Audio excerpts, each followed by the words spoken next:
The goal is simple. Reach the NBA Finals. Achieving the goal, the challenge.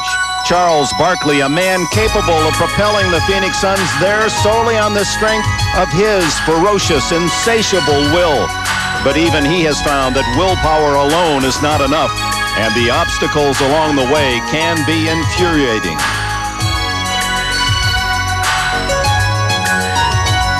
Standing ever more prominently in the way is Seattle's Shawn Kemp, who has quietly emerged as his team's determined young leader. His acrobatic abilities matched by a fiercely competitive drive, leading his teammates by example rather than with histrionics. Today, these two wholly dissimilar men share the same simple goal: win one game and earn a place with the Chicago Bulls. At stake, the 1993 NBA championship.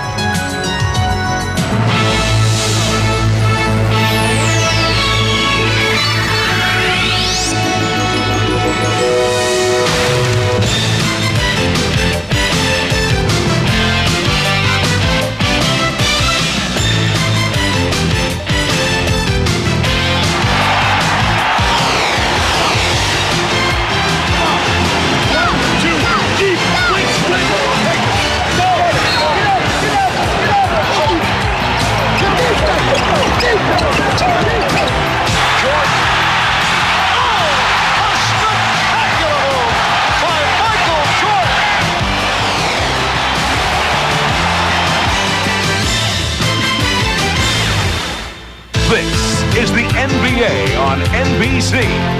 The 1993 NBA playoffs. Today, Game 7 of the Western Conference Finals between the Seattle SuperSonics and the Phoenix Suns. Phoenix, Arizona, high noon. The America West Arena, the scene for Game 7 of the NBA Western Finals. The Chicago Bulls await the winner. Fans of the Suns have celebrated the best ever Phoenix season, the most wins in their 25-year history. But Phoenix still is one precious victory away from the dream of an NBA championship round. Oh, my. Hello, everyone, and welcome to the America West Arena with Steve Jones and Tom Hammond. I'm Dick Enberg.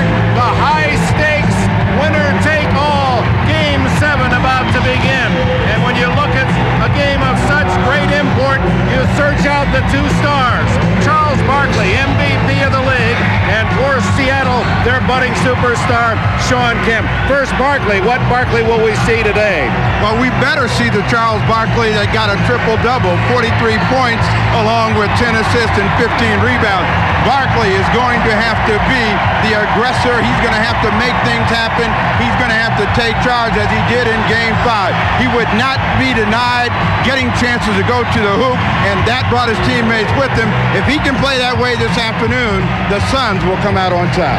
No question that Barkley is the motor that runs this Phoenix machine, but the man who tried to turn off the ignition and did very well in Game 6, Shawn Kemp. Kemp not only outscored Barkley, he did a great job defensively. Well, you know, Shawn Kemp has exploded in Games 4, 5, and 6. He has become the presence that the Sonics have been looking for.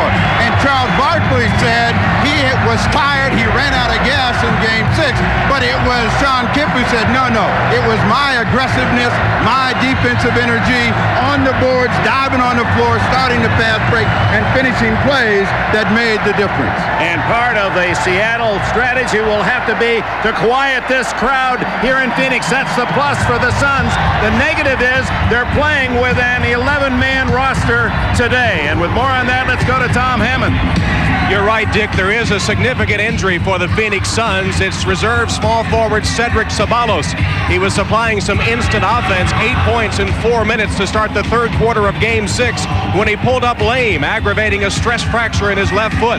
He underwent surgery this morning to insert a pin in the 5th metatarsal of that left foot, and he'll be out now 4 to 6 weeks on crutches. That puts the pressure squarely on the shoulders of 11-year veteran Tom Chambers.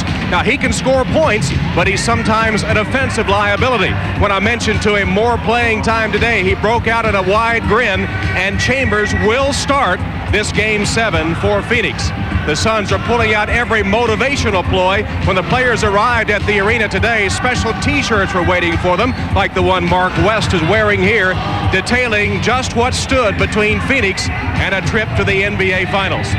By the way, Seattle was not impressed. A couple of Sonic players told me they didn't need any tricks to get ready for Game 7. Dick? All right, Tom. Well, Chicago sits back and watches and waits. The pressure falls on the shoulders of the two stars, Charles Barkley, Shawn Kemp. Game 7, and the starting lineups are coming up. That's how that. The America West Arena the scene, and now let's meet the principals in this decisive Game 7. The starting lineups, the Phoenix Public Address announcer, Jeff Munn.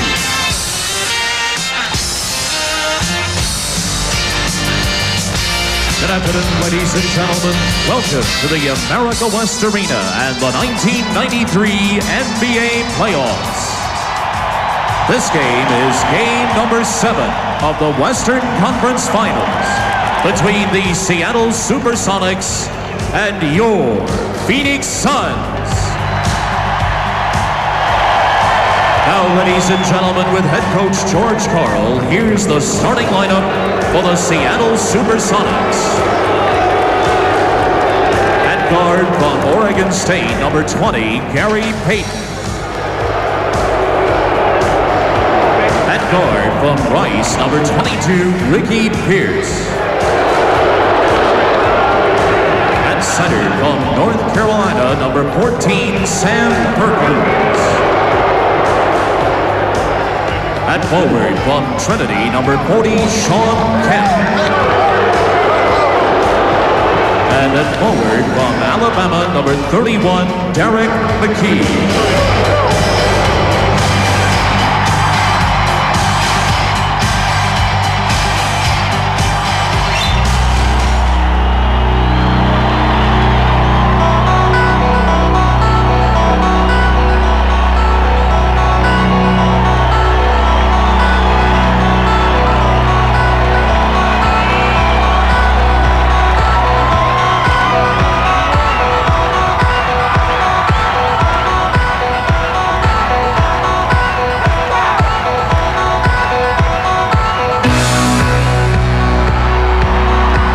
Ladies and gentlemen, with head coach Paul Westphal, here's the starting lineup for your Phoenix Suns.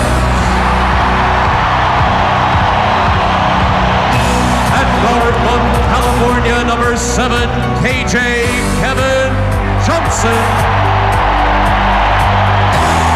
At guard from Central Michigan, number 9, Dan Marley. Center from Old Dominion, number 41, Mark West.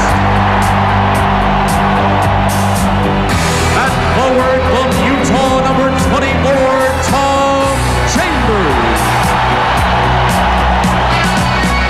And at forward from Auburn, number 34, Charles Barkley.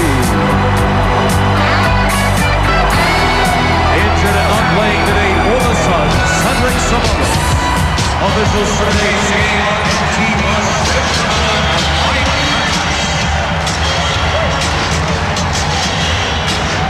The nerves of the pregame introductions aside, what final thoughts must be coursing through these great stars' bodies?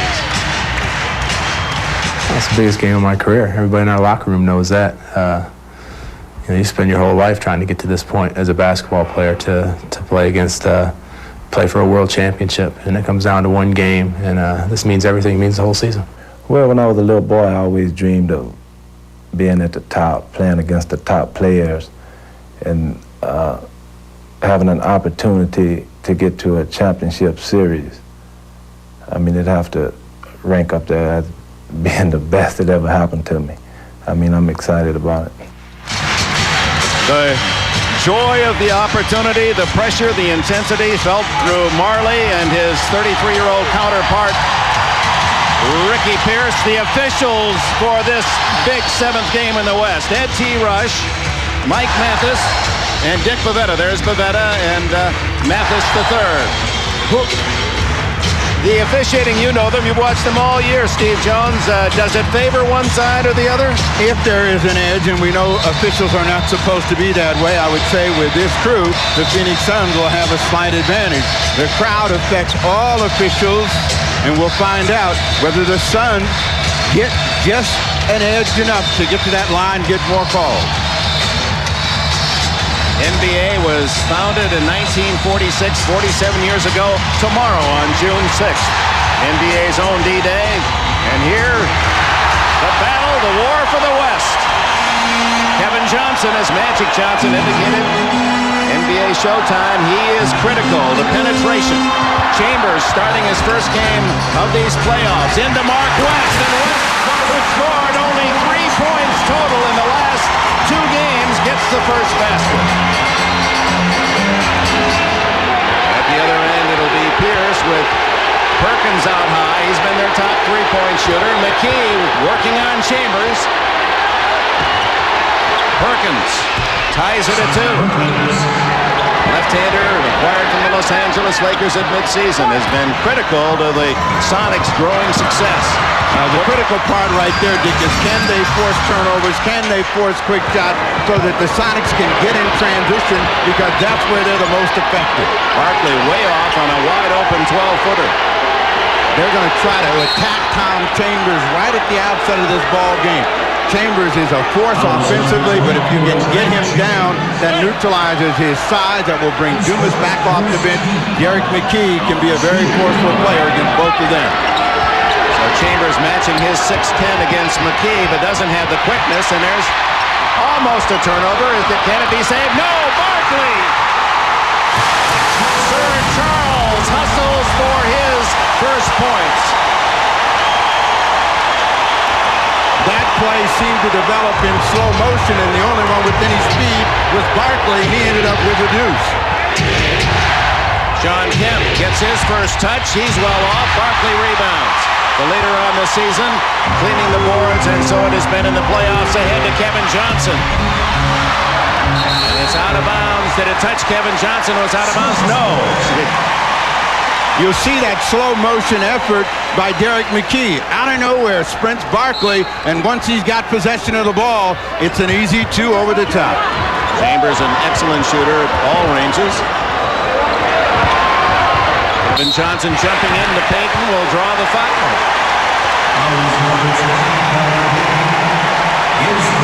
And to the line will go number 7 in Game 7. Or they get Kevin Johnson. One of the keys for the Sonics is to stay close early. The Phoenix Suns are the best front-running team in the NBA, and if they can get up and get up big in the first quarter, it's going to be difficult for the Sonics to catch up. Phoenix with a 3-point lead early. On the series, Kevin Johnson, his numbers down a little. Remember, at the start of the playoffs, he did not play in Game 1 against the Lakers because of a knee injury and has been recovering in full health now, but wore a knee bandage throughout the Lakers series.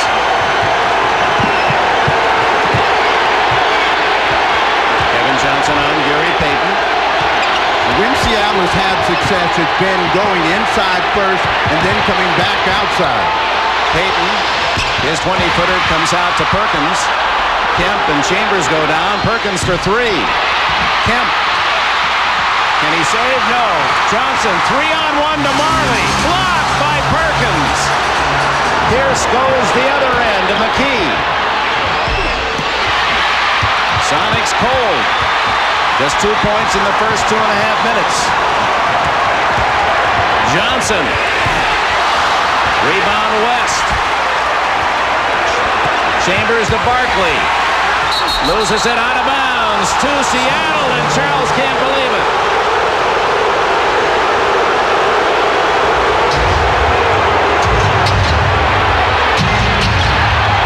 Derek McKee.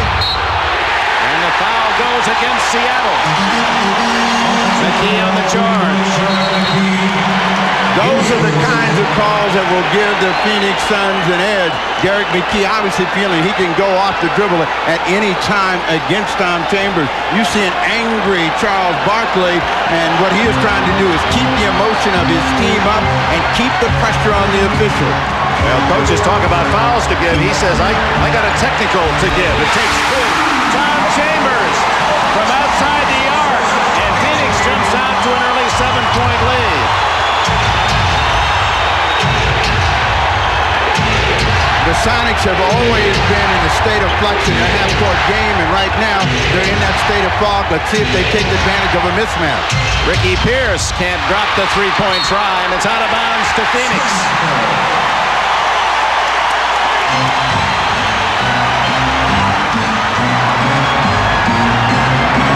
Kevin Johnson, and no whistle. Derek McKee. Couldn't hear it in the noise, and there will be a foul on Derek McKee, his second. So 2 quick fouls on the starting forward, McKee, and George Karl wants a timeout.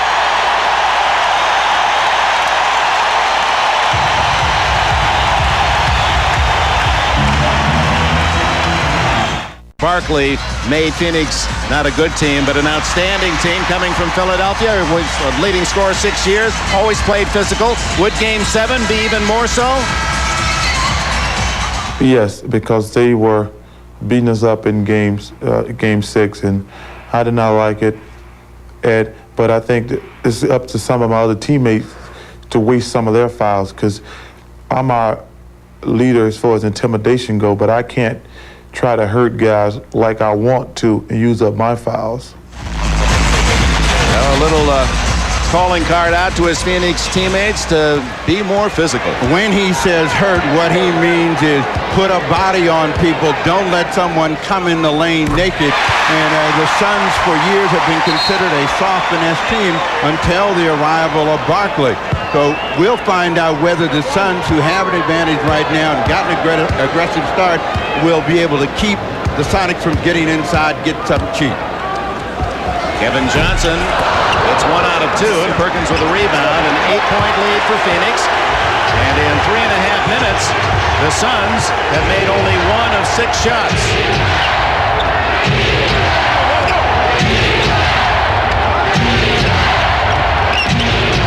Excuse me, the Sonics 1 out of 6. And Derek McKee is short. Kemp gets the long rebound. Payton well short. Some shooting elbows out there for Seattle. Well, you have to remember who's shooting the basketball. McKee is not good from deep. Gary Payton, who had a terrific game in Game 5, struggled from the perimeter as well. He picks up his second personal foul and is not happy with the call. And all of the calls going against the Seattle SuperSonics here early. Backpedaling. Oh, if it's a touch too much, and that's what Payton is saying. Johnson was well off on the shot, and Payton seemed to have a pretty good argument based on that angle.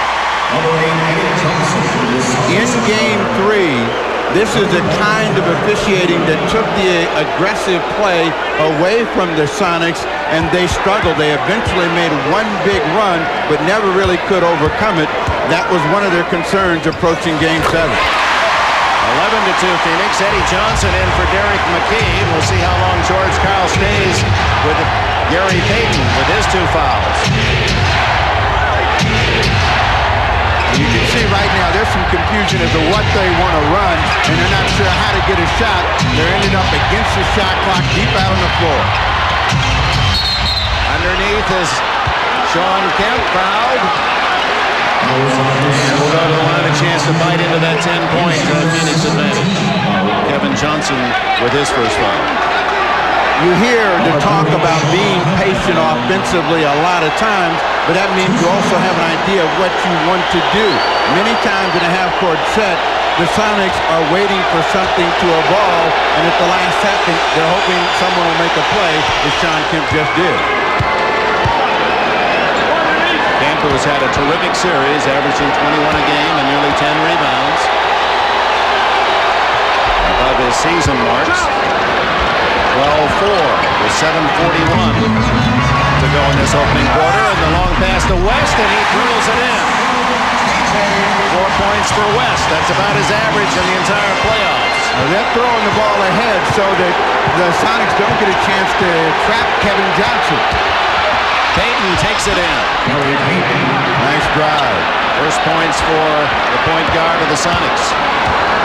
What the Sonics have to remember is that Phoenix will let you back in a game. They will let you score, but you also got to defend at your end of the floor. Marley takes it inside and scores.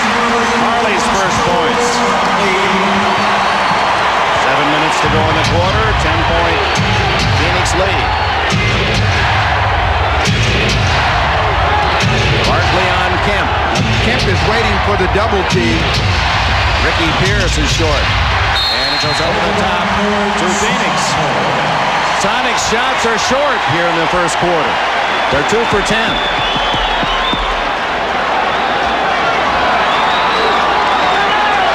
Meanwhile, all the Phoenix starters have scored for Paul Westphal. That's always a good sign. Everyone gets on the board early. You see that they have changed their attack and who's bringing the ball up. They get a turnover this time from Kemp. Kemp took it away from Barkley. Payton into Perkins. Oh, tough shot by Perkins as he was going down. Loops that one home. The Sonics have to have a real aggressive defense. Barkley takes his eye off the ball. It pops right into the hands of Sean Kemp. And Sam Perkins, who likes to work down in the post as well as go outside with a real tough chance. It goes in now. Maybe that three-point play that will give them the spark. Marley committed the foul. Perkins the three-point play, and the Phoenix lead cut to 7. 6:22 left in the quarter. And what Marley is doing will also wear down Ricky Pierce. Pierce does not like to come out and challenge long distance. Barkley unable to connect. Sean Kemp up with it on, hit the sidelines as he skidded his foot, hit the sideline, out of bounds to Phoenix.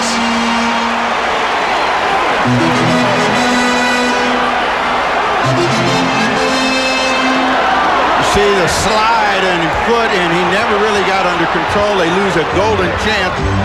As Barkley missed that shot right at the rim, and after he missed, Kevin Johnson jumped in his face and said, "You got to knock those down." Payton putting the pressure on, and the man who leads all players in steals in the playoffs has another, Gary Payton. Eddie Johnson. That was a two-pointer, and Marley rebounds. Here come the Suns, leading by 7. 5.5 to go, opening quarter. Marley, who had a big 34-point game the last home encounter here in Phoenix, Game 5, including the NBA playoff record-setting 8 for 10 from three-point range. See players' chest breathing very deeply on both sides, but it's the Phoenix Suns who have been the aggressors that are shooting the ball better. They've got the types of shots they want. Let's see if they can establish an inside game through Sam Perkins. Perkins, a tough fadeaway, and Perkins has 7 of the Sonics points to lead the way. They switch, and they're trying to get the ball into Mark West. And he is fouled.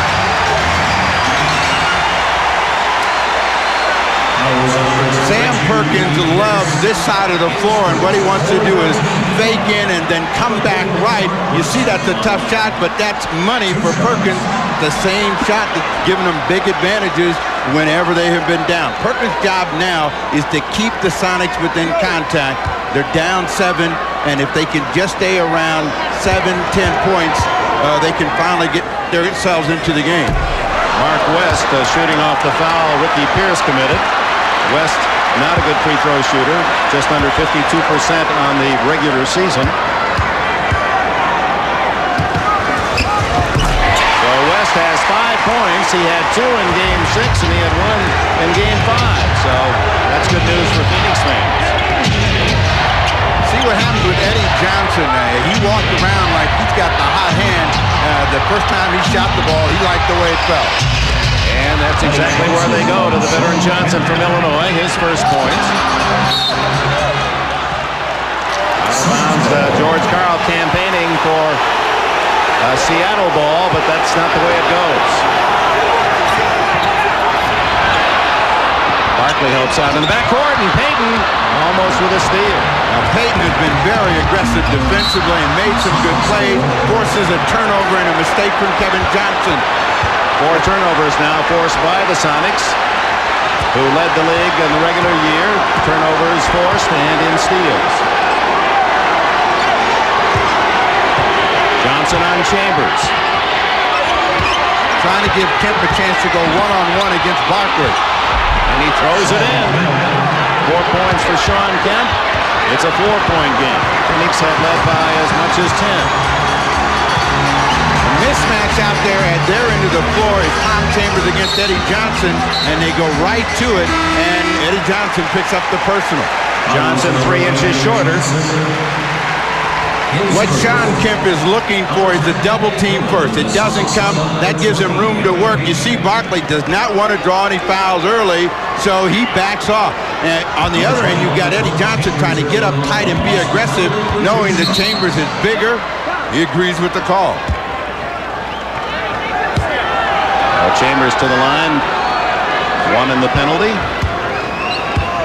Chambers, who has had 80 games of playoff experience and averaging 19 points a game. That Tom's chamber has been full as a scorer. He's in the NBA top 30 in all-time scoring, over 18,000 points. Chambers had 11 points in Game 5, and all of those were critical to them winning. Tonight, this afternoon, he is starting. A lane violation. On the Sonics. Excuse me, against the Phoenix Suns. So that'll take away that second free throw, apparently. Still some debate about that.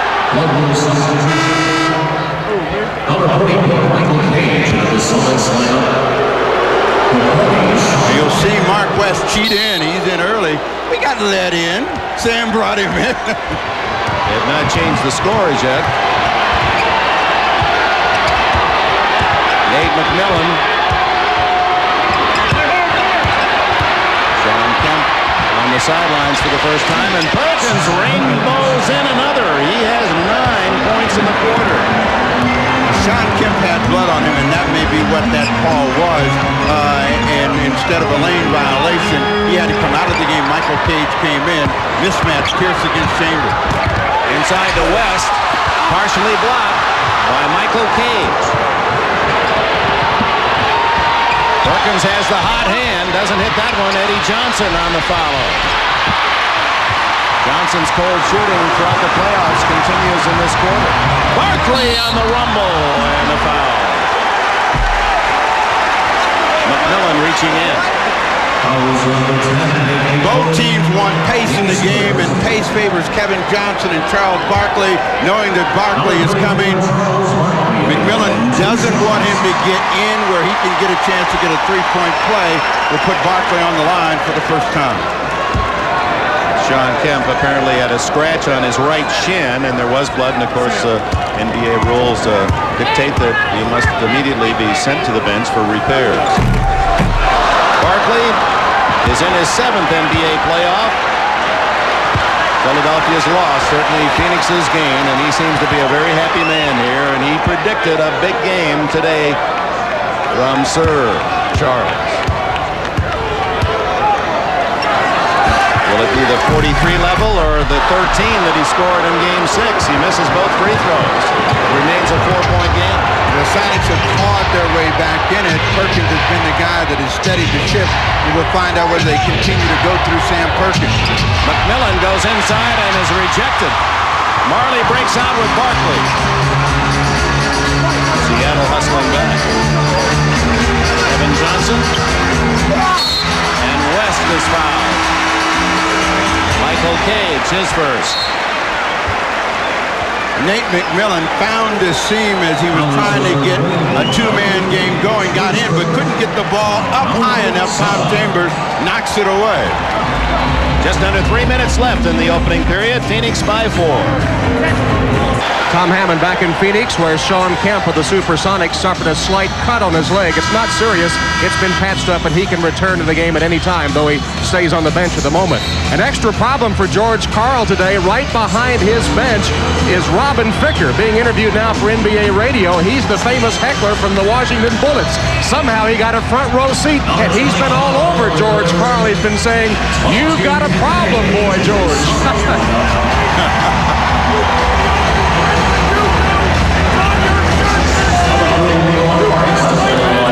Dick Versace, the former coach of the Indiana Pacers there, the white-haired gentleman getting his ears burned, something left over. I guess he left the NBA too soon, and our heckling fan had some extra ammunition. Well, Robin Ficker, he hadn't had a good team to cheer for in years, so, you know, he's in heaven. The Bullets have really struggled, but he has worked everybody over that's coming to the Cap Center. Well, Mark West hits both free throws. He has 7 points and leads Phoenix. Oliver Miller has come in the game along with Danny Ainge, and we'll see if they attack him through Sam Perkins. Miller out on Perkins. Shot clock at 5. Perkins with 2. There's a three-pointer. Eddie Johnson is called for a push. And another Seattle foul, his second.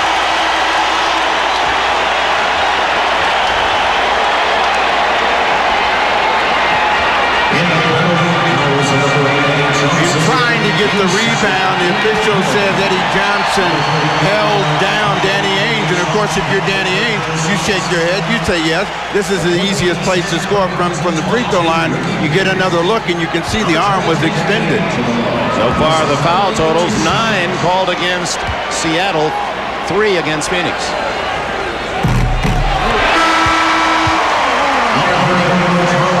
Composure is the real key for the Sonics at this stage. They got to know that they can play through these rough patches when they're not getting the calls and still come back and stay in the game. They got as close as 4. The free throw line is pushing the lead right now. Cedric Sabalas, number 23, worn by Danny Ainge. Sabalas' year is over, a fractured bone in the foot. There's a young man who scored 8 points in 4 minutes in Seattle at the start of the second half and then suffered the fractured foot. Inside to Johnson in a crowd, and it's stolen by Ainge. And apparently 3-second violation. So Phoenix enjoying in all the other games, they ran someone at Kevin Johnson. So far, they've allowed Kevin to go where he wants. He wants him to clear out because he had Eddie Johnson on him in a switch. Still has Eddie on. Kevin Johnson makes it a 10-point lead. That matches the Suns' biggest margin.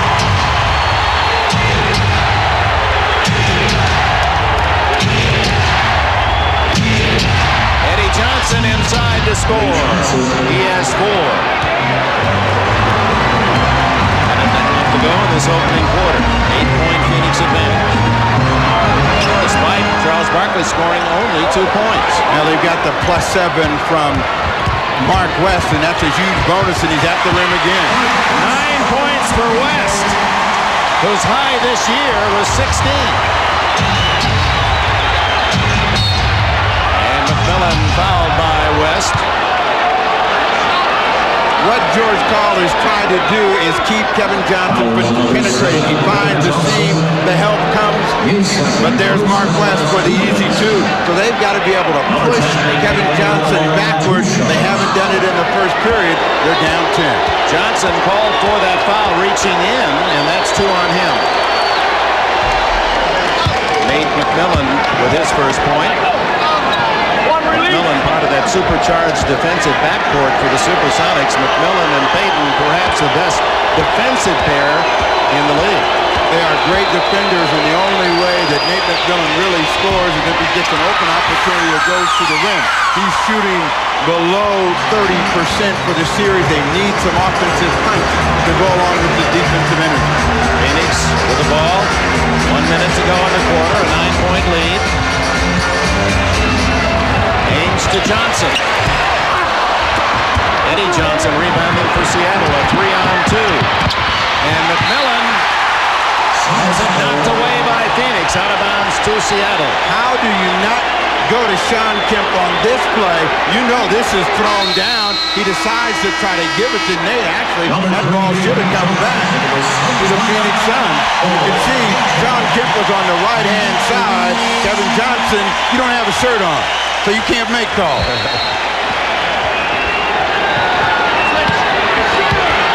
Seattle not as yet enjoying the penalty as Sean Kemp, backed by rookie Oliver Miller. Kemp gets it back. Cage the rebound, a new 24. You got a mismatch with Eddie Johnson against Frank Johnson if they can get him the ball. They do. And he throws in a tough 5-footer off the left side. 6 points for Eddie. And a whistle after the basket. Mathis has called a foul. Oliver Miller, a technical foul. Said he threw an elbow. So Eddie Johnson will go to the line. Johnson, the third best free throw shooter in the league this year. Mark Price led the way, and Denver's Chris Jackson was second. Johnson hit 91% plus. So Miller with a wild elbow. Oliver Miller in the contact right there. Now he goes back up and a little pork chop. Not a flagrant effort, but just to get him off of him. You can see Charles Barkley saying, not now. Mark West goes out for Phoenix, and Dan Marley returns. Gibson Askew makes his first appearance for Seattle. About a 3-second difference in the shot and game clocks here. Final seconds of the first period. Barkley with 6. Has his 4th point. 6.5 seconds for Seattle. The Sonics should at least be able to get the ball in the air if they're aware of the shot clock. McMillan, a 3-pointer, and he hits it at the buzzer. A big bomb from Miller. McMillan, rather, and at the end of the quarter, that cuts the Phoenix lead once at 10 to halftime, about 31-26. Mark West, a surprise on the production end. 9 points for the starting center of the Suns to lead the home team to the advantage after the first 12 minutes.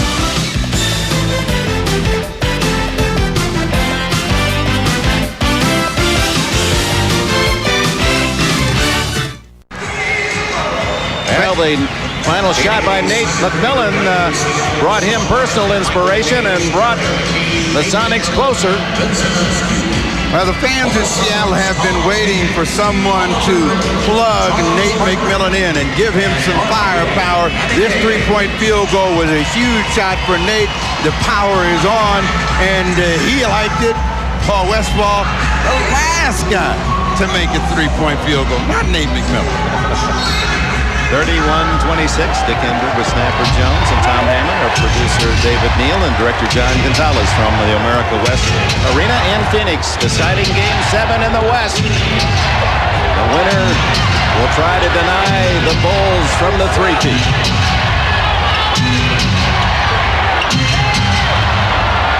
McMillan forcing it inside. Michael Cage.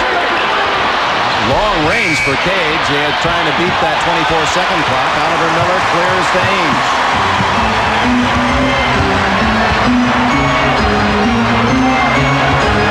Barkley. And when they've controlled Charles Barkley, they've had him shooting out on the perimeter. What that allows the Sonics to do is get in their transition game. Well, let's see if they have an idea where they want to score. McMillan. Former North Carolina State star has 6 points. A 3-point game, 11 to go in the first half.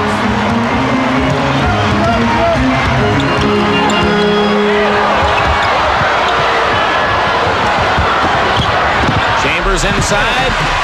Barkley follows. A half dozen for Barkley. Now, this is a guy that's got to take advantage of Chambers when he's out on the floor, and that's Derek McKee. McKee from outside. His first basket.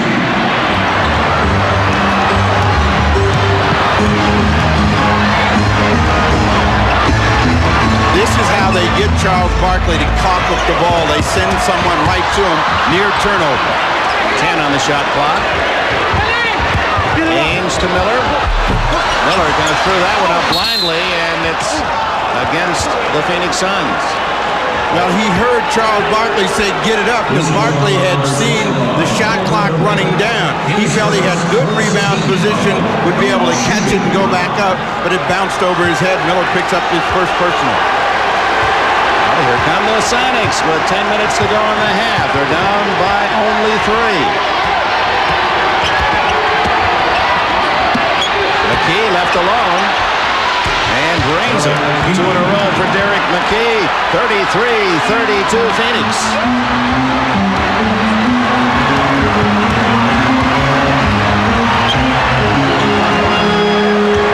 They're trying to post Barkley now. Kemp is supposed to come to force him to give the ball up. He finally arrived.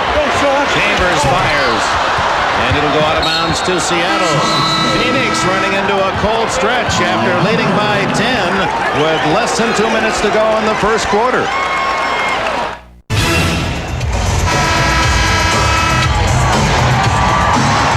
Welcome back to Phoenix, Arizona. Congratulations to Steffi Graf and to Mary Jo Fernandez. A great women's final you saw earlier today on NBC. And tomorrow the men's final live at 9 a.m. Eastern, 8 here Pacific time, as Jim Courier goes for 3 in a row against the top Spaniard Sergei Bruguera on the Terabad 2 at Roland Garros, 9 a.m. tomorrow live. Pressure produces strange reactions. Oliver Miller not happy with the shot that Tom Chambers took, and frosting at the mouth let him know. Meanwhile, it's the SuperSonics with a chance for the lead. They have not been ahead in this game. But McKee has a chance to get almost any shot he wants against Tom Chambers.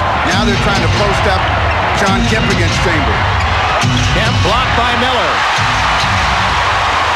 Miller, who leads the team in blocks in the playoffs, had 100 in the regular season. That's his second today. And they're giving him that shot. Way off for Oliver Miller. Cage the rebound. Kemp right down the middle. And he's fouled by Danny Ainge, who saves the easy layup. Kind of nice, handmade number 23 for Sabalas out of some adhesive tape. Well, that's a teammate pulling for a teammate, and a teammate gets help there. Tom Chambers was in bad position. Oliver Miller came over and knocked it away. Sean Kemp at the line. Chance to tie with 1 and to give Seattle its first lead if he makes both. Oliver Miller does not want to come out of the game, but they need to change the complexion of the game. And Kevin Johnson is back in to try to break down the defense of the Sonics. Mark West is inside to block shots as well. Kemp 3 for 3 now, and the game is tied at 33. Paul Westphal and Oliver Miller in discussion, and times these Suns bickering with one another. That's really been more the scene in Seattle, where they nicknamed George Karl and Gary Payton the Pac-Man because they're always chewing on each other. You know, the pressure is on the Phoenix Suns. They have now lost the lead, and they have from day one set the championship as their goal, and they're sensing a little bit of pressure right now. That's the reason for the confusion. Marley misses from three-point range out to Askew. McMillan. Michael Cage takes it back out. He knows his limitations. Now in this situation, McKee has got to move the ball and himself against Mark West. And if he does, he can go right by him, but he's got to have some room to operate. McMillan takes it inside and a foul. Appeared to be Mark West. His first. Mark West is really good at moving people out of the lane. He tried to take the charge, didn't get there in time. And Nate McMillan, after making back-to-back jumpers, has really become aggressive in trying to find ways to score. McMillan with 6 points. And this has been the best Seattle run, 11-2 in this rampage. His numbers only 4 points plus scoring in this series. but he has 7 today. 8:15 to go in this first half. You see the value of Derek McKee as he's the guy that slows up Dan Marley. Chambers unable to connect.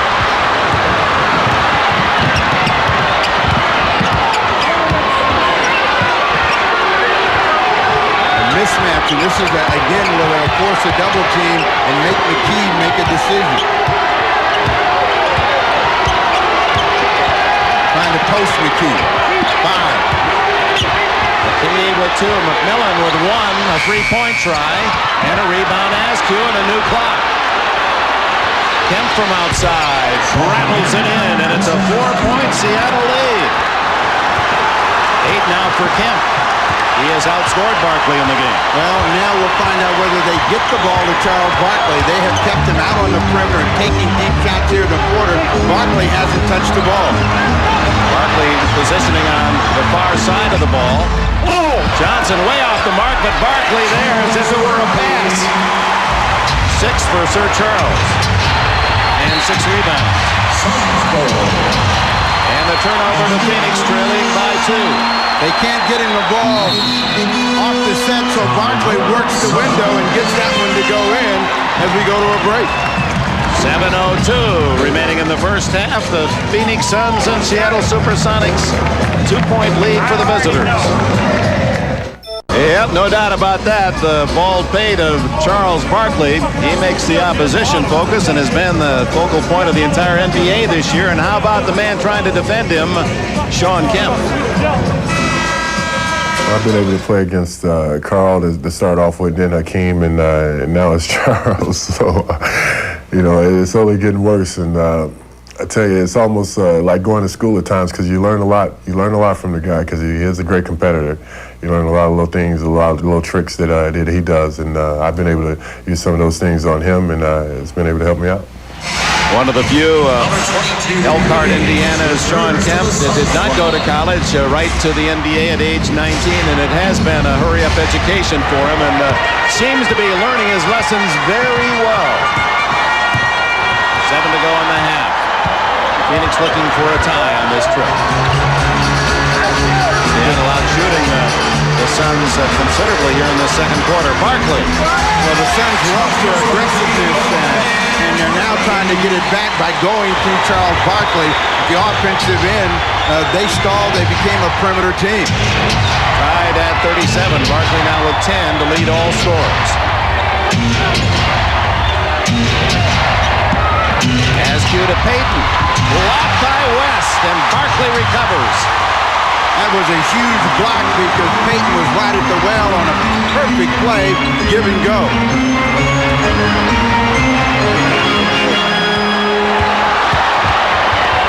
Ainge for 3. The veteran Danny Ainge, who has been in the NBA Finals 5 of the last 8 years. He now has 5.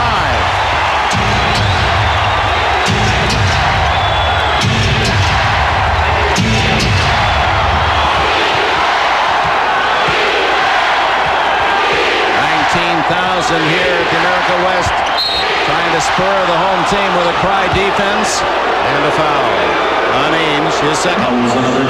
What you want when you face pressure is to give the ball up and have someone go to the hoop, and that's why they have shot blockers. Mark West came out of nowhere to take that hoop away from Gary Payton.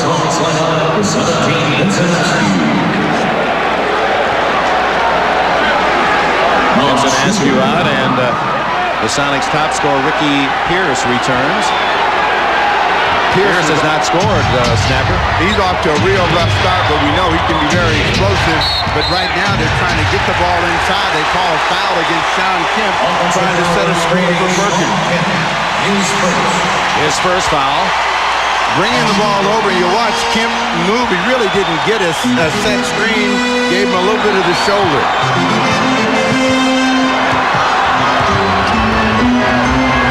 37 Phoenix. Barkley over Kemp. Charles Barkley warming up. He now has a dozen.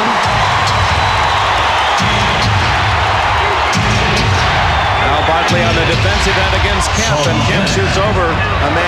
some 6 inches shorter. I think that's one of the things that Kemp has to realize. He can get that shot against Barkley almost any time he's down on the box. Barkley. They dared him to shoot it. Instead, it's Marley for 3. Perkins. Ricky Pierce brings it up. Pierce likes to challenge in transition. Through a collision, and Marley picks up the loose ball.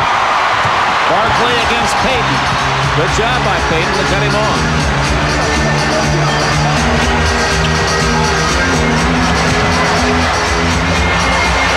And that's Barkley at his best. They cut him off on the baseline. He was able to step back in and still get the deuce. He's got 10 in the quarter. Barkley taking charge of the game here in the second period. Derek McKee, former Alabama star, has 6.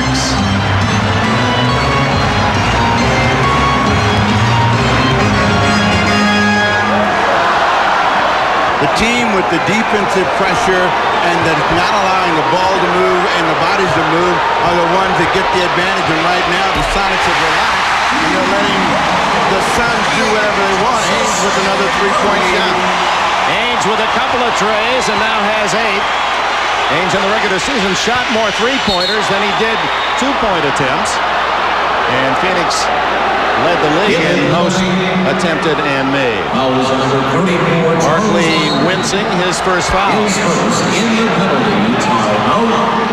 You only react that way when you're at 5. Disbelief at his first call. Little bit of a hand check, but by the time Kemp has gotten away from him, he can't believe the call. That's the reason for the reaction, but he's still got 5 left. Halftime report. Well, Bob will be talking with Bulls coach Phil Jackson. The 2-time defending champs are back in the finals, awaiting the winner of the Suns and the Sonics. And we'll turn to our esteemed panel of Buckner, Walton, and Bessie for insights on the first half in Phoenix. See you at halftime. Right now, back to America West as we rejoin Dick Enberg and Snapper Jones. Dick?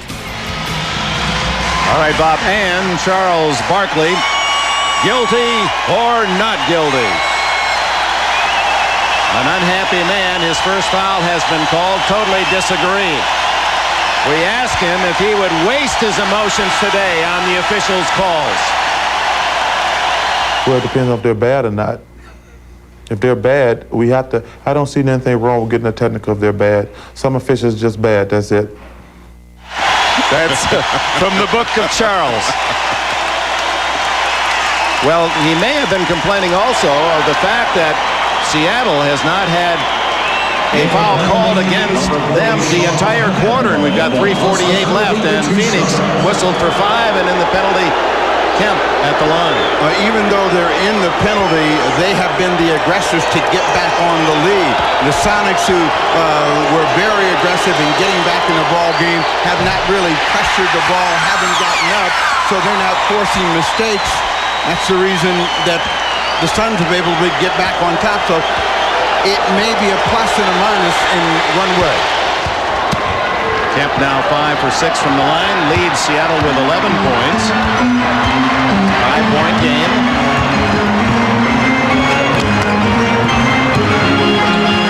Barkley. Backdoor on Sean Kemp, and Barkley now with 16.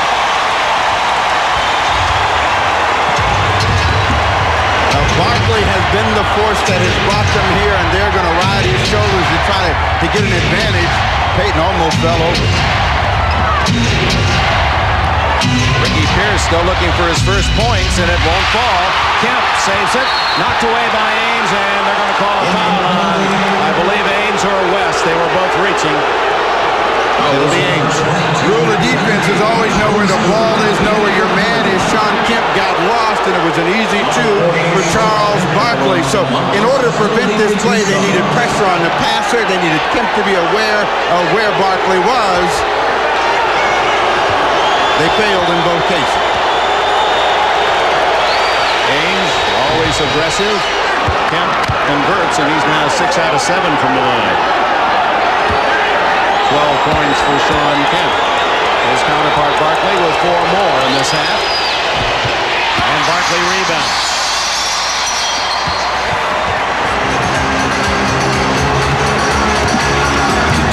To ensure sure that they don't get Kevin Johnson with the trap. They're letting the off guard bring the ball up.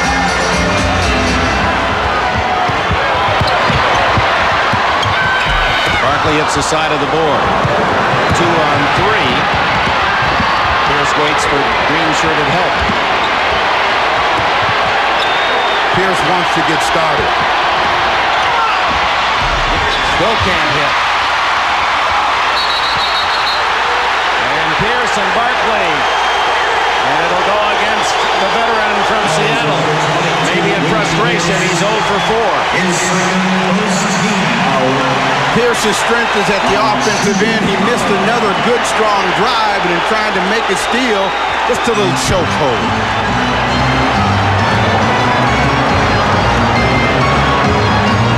Yeah, I guess there was a foul in there.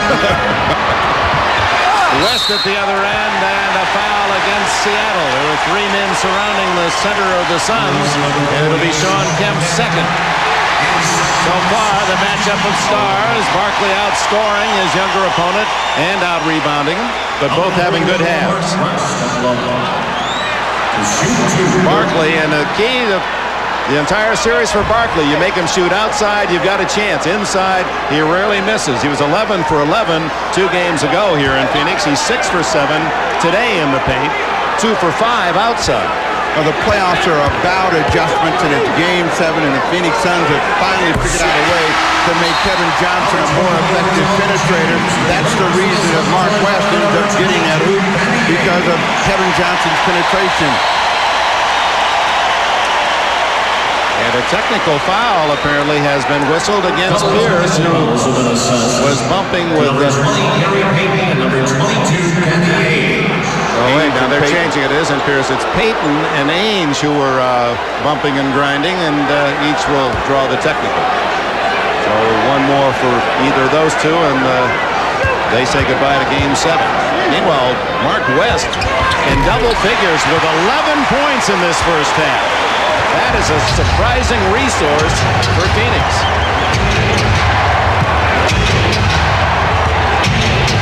In the next 2:20, the Sonics want to reestablish their offensive presence to see if they can get their inside game going. McKee has got Chambers. He can make it happen if he goes on his own. 5 seconds on the shot clock. George Karl Sonics rallying from 10 down, and late in the first quarter took a 4-point lead early here in the second. Now it's Phoenix reclaiming the advantage by 8 as Kevin Johnson gets a hand as he goes out. 2 minutes.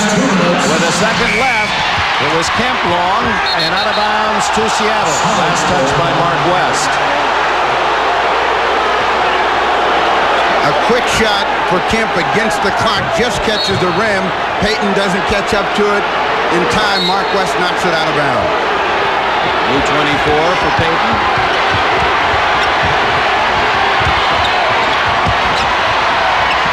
Perkins for 2.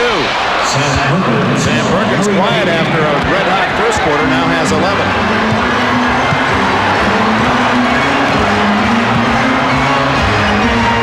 Now they don't have to worry about penetration. They have to worry about the post-up and whether they'll be able to keep Barkley from getting inside shots. Veteran Frank Johnson in. This is his first attempt. Derek McKee, 3 on 3. 1:20 to go in the half. Sonics trail by 6. Underneath to Payton, and he's fouled by Chambers. His second. Fouls number 24, Tom Chambers. Derek McKee can make all kinds of plays for everybody and makes an easy one for Gary Payton, who cut to the hoop. Can you believe that Tom reacted like that? Has anyone ever fouled in this game?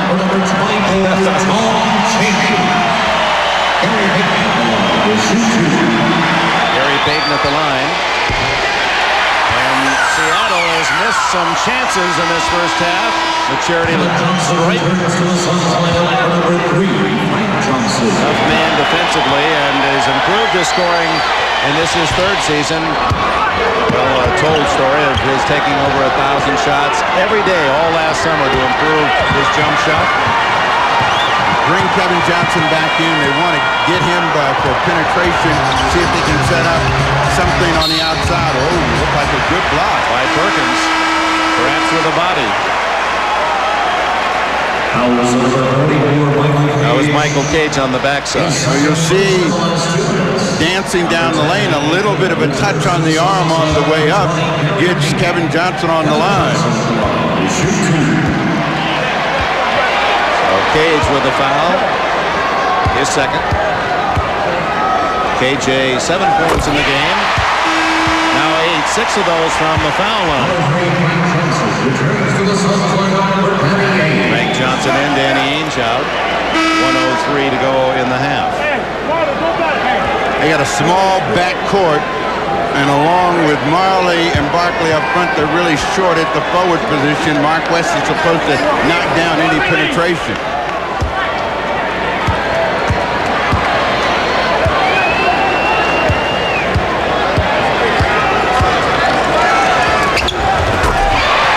Johnson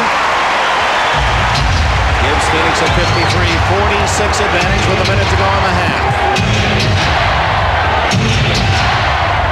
Trying to post up Ricky Pierce. On the shorter Frank Johnson. Eddie Johnson from outside. Nails a 20-footer. He has 9. Well, that's Eddie Johnson that they have been waiting to arrive this entire playoff. He has shot the ball well here early in the first half. Kevin Johnson inside, gets it to West, and West is fouled. Mark West, what a story for him. Oh, wait a minute, offensive foul is the call. Oh, my, a big call. Takes away 2 and gives Seattle the ball. After Kevin Johnson finds the seam, you see that off arm come out and wipe off Sam Perkins. Ricky Pierce inside, and that's going to be blocking against Phoenix, and now the fans are really angry. Frank Johnson with a foul, his first.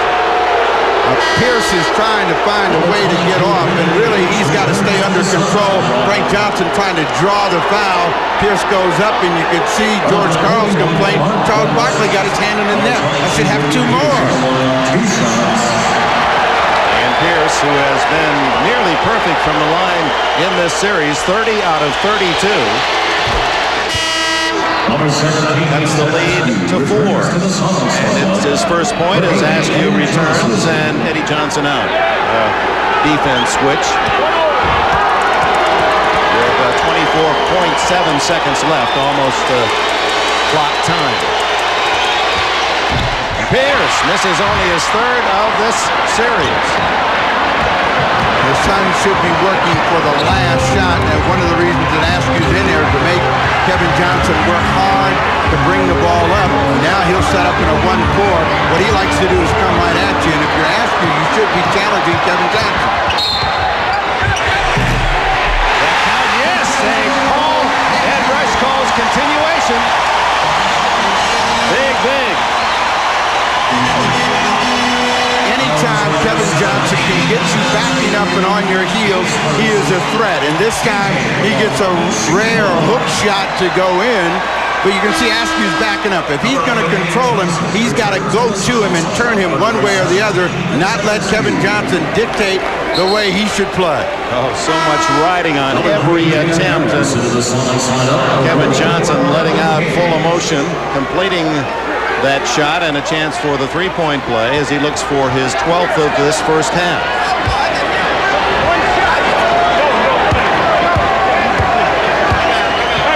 4.8 seconds, so Seattle thinking about a quick move for the final shot.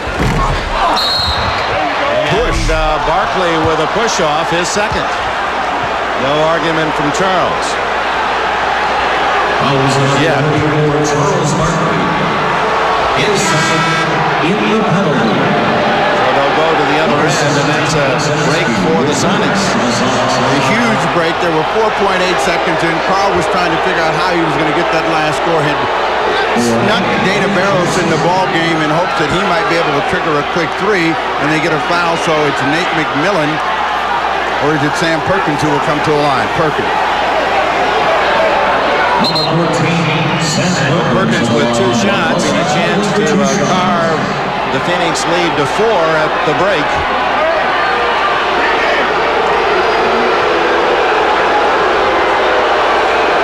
Conversation between the officials, Messrs. Rush, Mathis, and Bavetta. They seem to agree. They like Courier tomorrow to win his 3rd straight French Open. You'll see that 9 o'clock live from Roland Garros in Paris.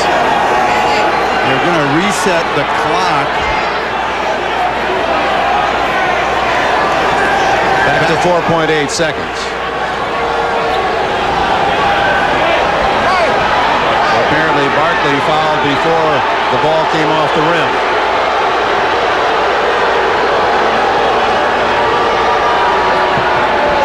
Explanation now given to Paul Westphal and Lionel Hollins. Hollins, the assistant of Westphal, a member of the Blazers' 1977 NBA championship.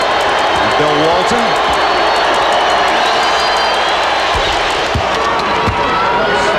Hollins, an outstanding guard, tough defensive player he was. 22nd timeout by Seattle. 55-50. For those of you who have not watched every game of this series in the Wild Wild West, here's how things developed. Game 1, the Suns won handily, and then the Sonics in the talk of the league stole one in Game 2. They were always right there and took full advantage to even the series, but then Phoenix returned the favor up in Seattle, winning Game 3. The Sonics commanding in their Game 4 triumph. Game 5 went with the home team, the Suns. That was the big Barkley game, 43, and Marley with 34 hit 8 3-pointers. And then the Sonics again really muscling 118-102. So the victories in Seattle, the last 2 were very impressive, while here Phoenix has really had to battle, and that concerned the fans of the Suns coming in here. You heard that talk quite often. As we moved around yesterday, the concern was the history of the franchise would bite this team one more time. They have not been able to win 7 games. So Kevin Johnson's quickness draws another foul with a second and a half remaining as Perkins couldn't stay with him. So just as Magic Johnson indicated, Kevin's speed and that darting moves toward the basket paying off. Well, the way they set it up was not to initially throw the ball to Kevin Johnson, but to use him out on the wing. So Oliver Miller was the guy that caught it, and then you had Kevin Johnson in a full sprint. 1.5 seconds left in the half. That's 8 of his 12 points from the foul line. George Karl needs one of those magnetic boards. See, if he had one of those things, just like Westphal had, he could come up with a magic play here in this last second and a half. Karl sees Barkley go out. Ainge in. Johnson, 9 out of 10 from the line, and Barros, final fling from midcourt, and that's the end of the first half. A half to go to the NBA championship round. Phoenix has a 6-point lead on the Seattle SuperSonics. We'll be joining Bob Costas, Quinn Buckner, Bill Walton, Peter Bessie. Prudential halftime report right after we pause for these messages. Suns 57 and the Sonics 51. Barkley with 16 on 8 of 12 from the field, 9 rebounds. Perkins has 13 to lead the Sonics. Kemp with 12 and a half dozen boards.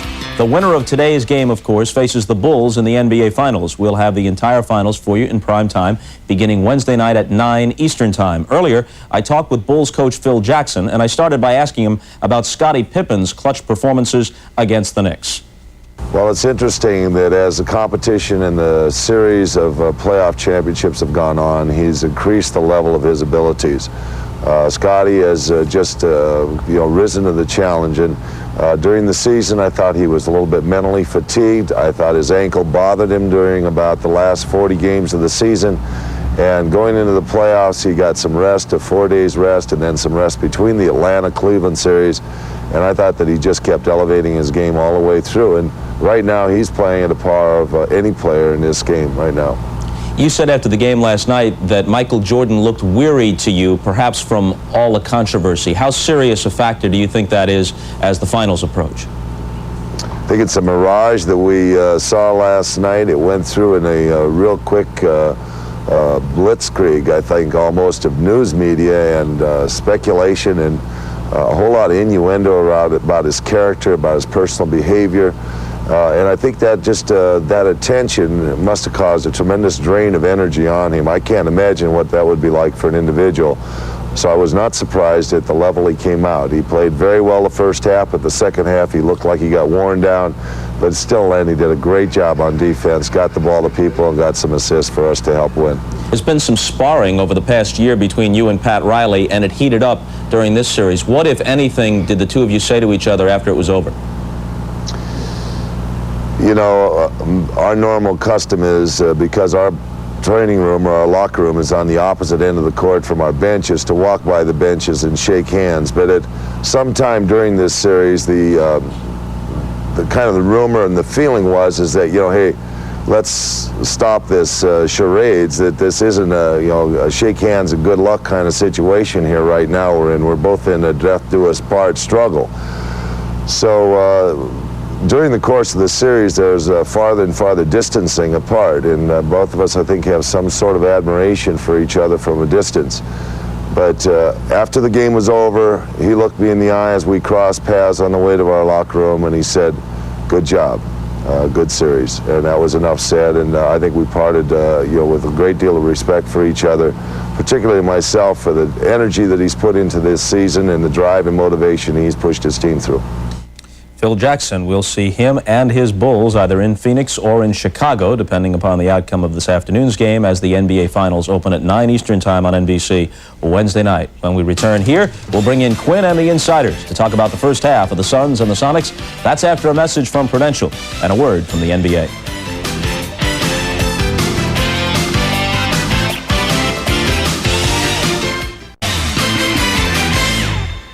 All right, Phoenix 57, Seattle 51 at the half. Bill, you picked Seattle to win it. In fairness to them, though, remember George Karl told us the other night, we feel very comfortable playing in Phoenix. They were on the verge of letting the Suns open up too big a lead in the first quarter, and they did maintain their poise enough to stay in the game, down by only 6 at the half.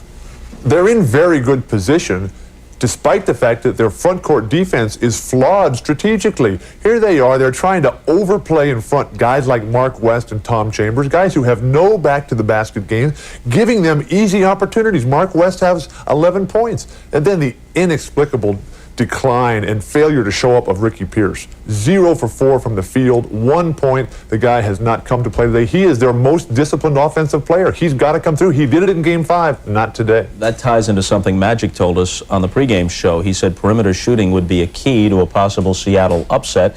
Pierce 0 for 4, and overall they're 10 of 24 from the perimeter. How about KJ? 13 points, 4 assists first half. Well, he's a big part of what they do, and part of the reason that I think Seattle was able to get back in the game, that's when KJ had to go out with 2 fouls. It's KJ's ability to get everybody involved in the game. Mark West gets his 11 points. I'm sure to say that you get 3 of those shots he'll get because Kevin Johnson will go to the basket and draw the defense and then look up who finds the ball.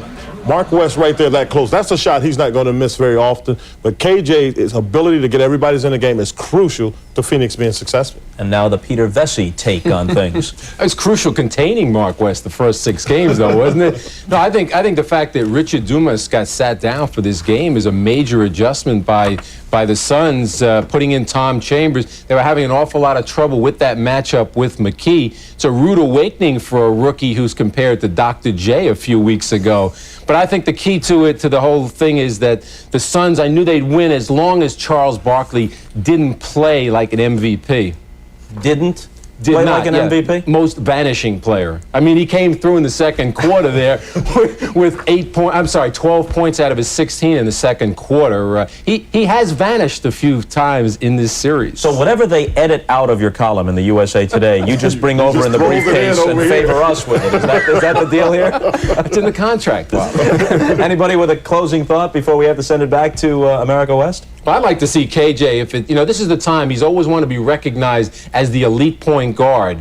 And this is where it is. It's prime time, and great players always want this time. They want this, right? You're a great player or a great fan. What is it?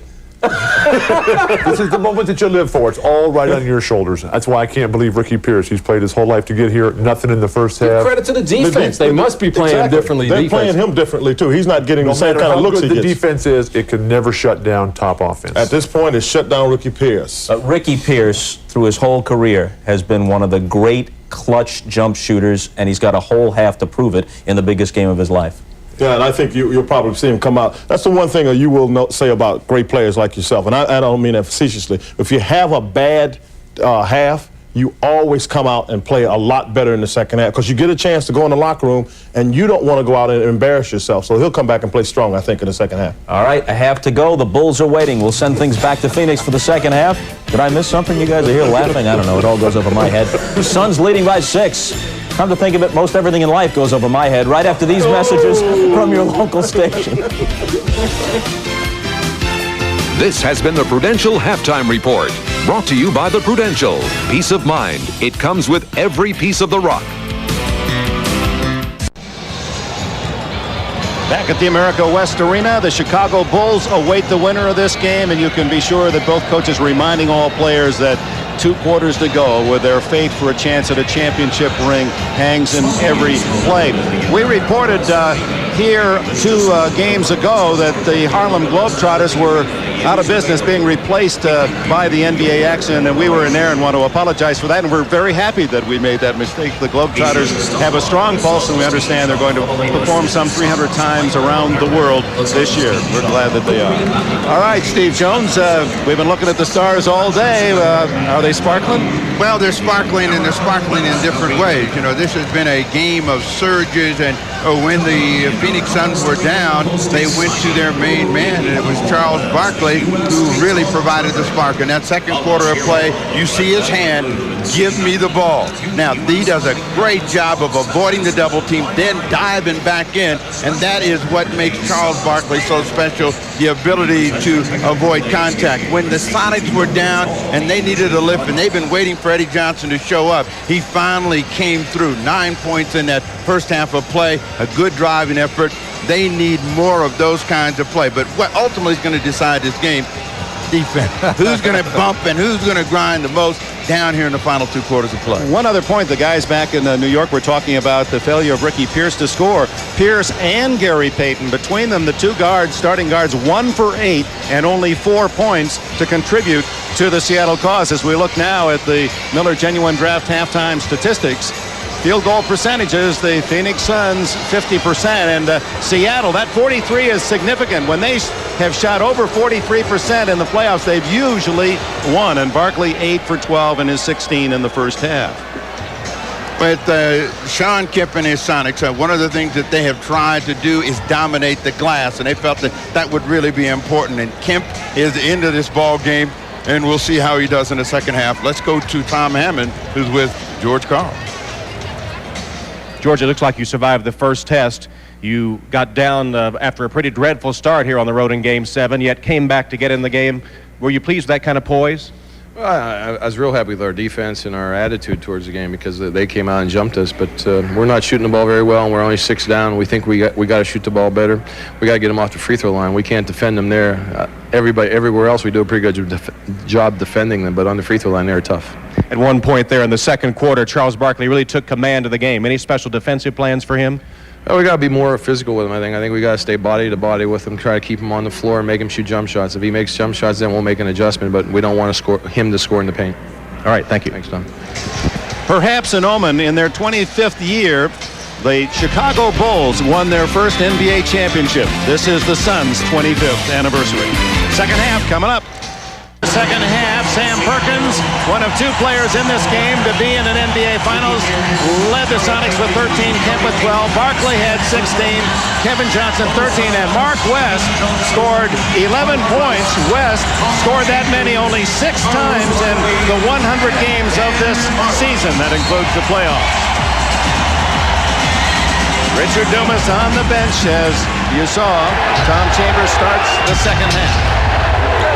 57-51, the Sonics. See, if the Sonics can take advantage of their inside players and stay inside and create some easier opportunities Perkins creating his own shot, and it's rebounded by Marley.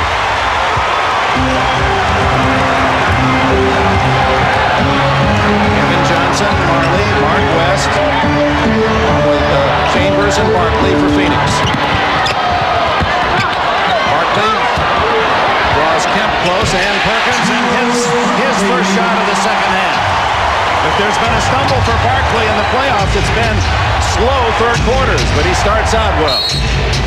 Whistle away from the ball. Mark West using a forearm as his second. You see, Barkley got enough separation with his body to be able to get a good look. He was just about 10 feet away on that jump shot, but that's where you really want to have Barkley, shooting jumpers, not crashing the board, not splitting double teams. Now that foul by West, make it 3 on him. Pierce, hungry for 2, and finally gets it. His first basket of the game, a man who averaged well over 20 in the playoffs thus far. Almost 22. Well, Pierce didn't really get a lot of shots. He only had 4 shots in the first half. And I think the initial rush at the start of the game where he tired pretty early threw his offensive rhythm off. We'll see if he settled down. Marley worked him good. Marley for 3. Comes out to Payton, and Payton is stolen by Johnson. Pierce had released, but Kevin Johnson quickly intercepts. And it's West locked inside. Barkley gets it back and is fouled. Ricky Pierce was reaching in, and if it's on him, that's number 3. Gary Payton never played quarterback because he would have lofted that ball, and Kevin Johnson made the interception. He was able to get all the way down into the heart. Perkins makes the block, but he comes right back to Barkley. He misses the first, and Ricky Pierce asking who? Looking for his 19th point. Already has 10 rebounds. Missing his first 2 free throws in the first half. It's that one.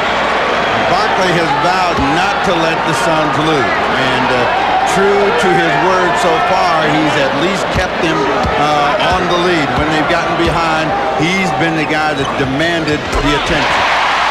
Well, you can just put that in capital letters when you say go-to guy. That's Barkley.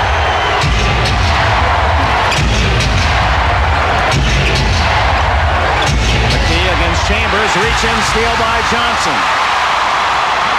And he tears down court. That was Mark West with the interception. Phoenix getting some extra chances with their quick hands. Barkley to Marley, and he's fouled by Kemp. Sean Kemp, number 3.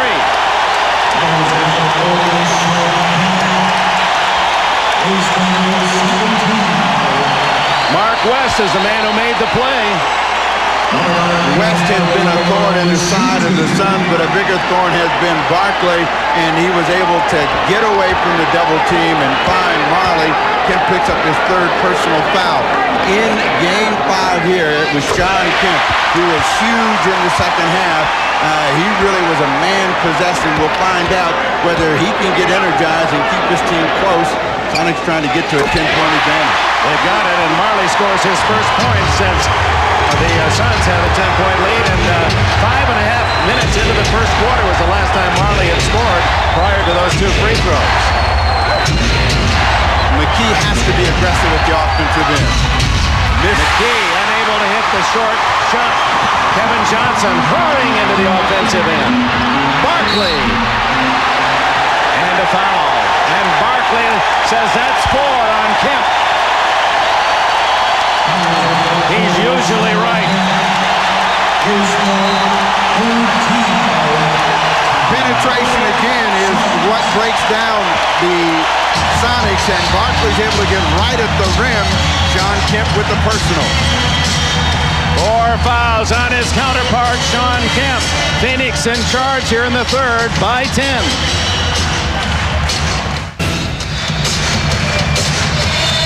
Fans in Phoenix celebrating a 10-point Suns lead. Let's go to Tom Hammond. Dick, during the timeout, Seattle coach George Karl, a very animated George Karl, was admonishing his team to play smart basketball. Time and again, he emphasized that they were making foolish mistakes. He said, smart basketball will get us back. Dick? Statistically, bearing that out, Seattle has committed 10 turnovers. Phoenix only 5 in the game as Barkley looks for his 21st point. And George Karl knows that the Suns, when they get ahead by 10 or 12, have a tendency to relax. They will allow you to get back in the basketball game, but in order to do so, you got to do the right thing.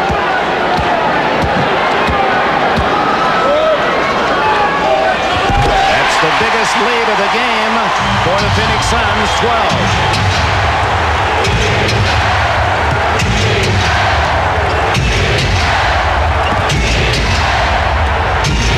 Get the ball into Kemp.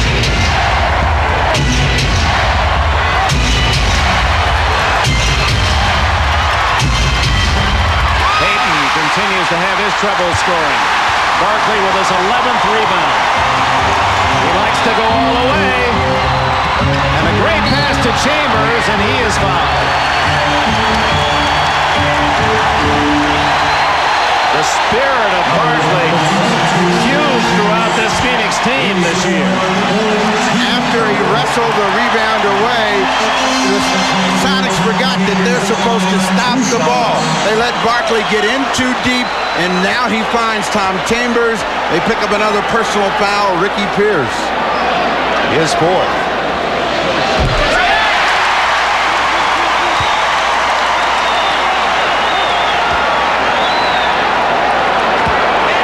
Big start for the Suns in this second half. The Sonics have to remember, they're down 13. They've got plenty of time. What they want to try to do is to get back their offensive rhythm, begin to find a way to hurt the Suns at the offensive end. Phoenix outscoring Seattle 10-2 in this second half. Pierce inside. Oh, it just won't drop for the Sonics. Chambers. 69-53, a 16-point lead. Timeout.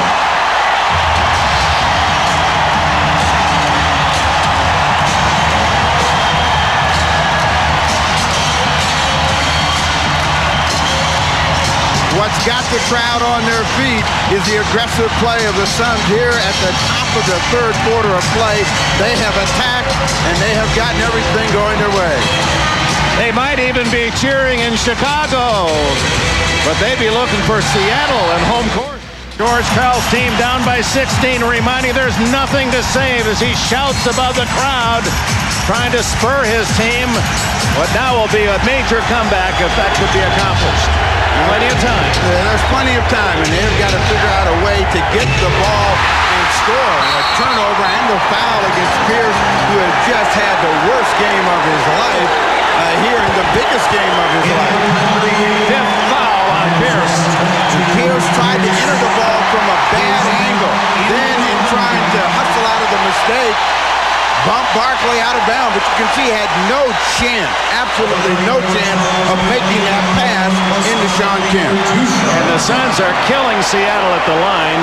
In this third quarter, they're already 8 for 8. Seattle without a free throw. And the worst part about that, they're in a penalty situation. That means they'll be shooting cheap shots from the line the remainder of the period, so any surge can be broken by free throw opportunity. Pierce down, Nathan filling in. Chambers is out. Danny Ainge comes in. Richard Dumas yet to play for Phoenix. Barkley now 5 for 7 from the line.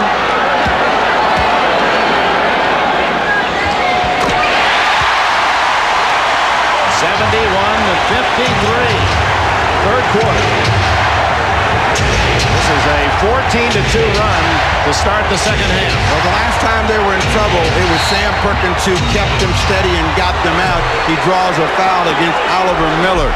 But they have got to move the ball quicker. The Phoenix Suns have become the aggressor, and the Sonics have taken a passive role, and they've got to get back to attacking if they're to get back in the game. They want to cut the lead down to 10 or 8 points by the top of the fourth quarter. Only 2 points of this third quarter from Ricky Pierce is now on the Pines with 5 fouls. Kemp just does beat Barkley to the ball and bank one in. Well contested, 14 for Kemp.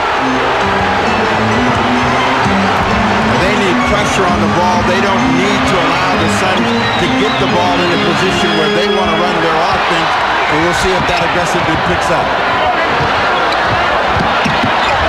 Barkley knowing Kemp has 4 and a whistle away from the ball. Illegal defense called against Gary Payton. That's the first. They swing the ball to Sean Kemp. He has to fight Barkley to get it. That's a sign of a team challenging. Then you see Kevin Johnson and Danny Ainge try to squeeze him. So every shot, every effort is being contested right now by the Phoenix Suns. Kevin Johnson goes out. Didn't seem too happy about being replaced by Frank Johnson. Didn't even give his partner a little pad as they crossed paths.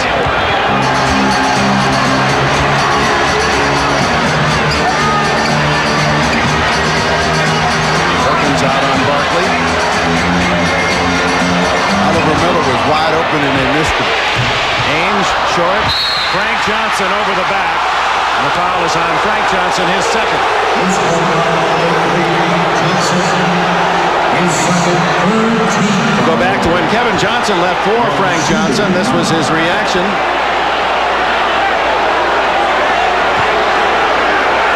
It's good right now. He wants to stay in there while it's good. He had something to do with it, so it's understandable. This is the biggest game of his career, and he wants to make sure that he does something good. Barrows. Dana Barros, the best three-point shooter, although he didn't get as many from outside the arc as Perkins this year. That's why he's in there. They need some quick points. Eddie Johnson, Barros, Perkins, Kemp, and McMillan on the floor for Seattle. The defensive energy of the Sonics has been broken by the lack of offensive efficiency. They pick up a foul against Sam Perkins. You saw Barkley raise 2 fingers. He knows the foul count on everybody. That shows you the awareness of Barkley, and that's what you should be thinking as a player. Who the opponent is, what kind of personal foul damage he has, and how to attack him. Right now, the Suns are going to make a living at the free throw line if they don't get more pressure on the basketball because the inside players are getting too good a position. You know, Barkley is a very, very bright man. Evidence the other day, someone asked him to read a piece of material that involved strange names, and Albright took one look at the copy, about 20 seconds, and rattled it off as if he'd memorized it for a month. I mean, just boom, like that. Wish we were that good. Well, we just have to do as many commercials as Charles. No, I guess that he's had some training, and he's draining the free throws. Now 8 for 10 and 26 points. The half court has always been frustrating for the Sonics, and right now they don't really have an idea how to score. It goes off. Barkley, who tried to influence it out, gives a big smile. There's a bad pass by Barrows. Tough chance for Eddie Johnson. 8 on the shot clock. Oh, it goes off Marley and John. Well, that's one of the old tricks. We talk about the Globetrotters. Threw it off Marley's back, recovered, and hit the 15-footer. They always say never turn your back to the passer, and Eddie Johnson took advantage of that.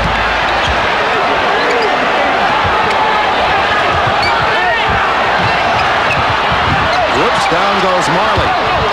5 on the shot clock. Turnover. Miller trying to hit Barkley, and Charles said, just cool it now. Hey, nothing too hurried. That was the best defensive stand the Sonics have had so far. Now they need to come back with a hoop. 6 minutes to go in the third. Perkins for 3. Marley rebounds. And a foul on Eddie Johnson. Eddie saying, let me play. Third on him. The Sonics are trying to cut into the deficit real quick, and they're trying to get that three-point field goal. There are 2-point shots out there for them, and if they take them, and again, one of the problems is you get momentum going your way as the Phoenix Suns have. You get all of the calls. That was a touch call, and Eddie Johnson sees Dan Marley rewarded for it. Marley's 7th point.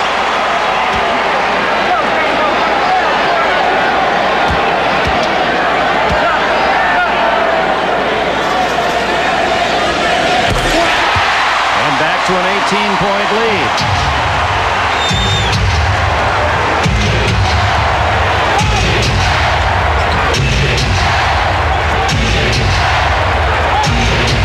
Barkley will not let Sean Kemp catch the ball. Ainge is harassing.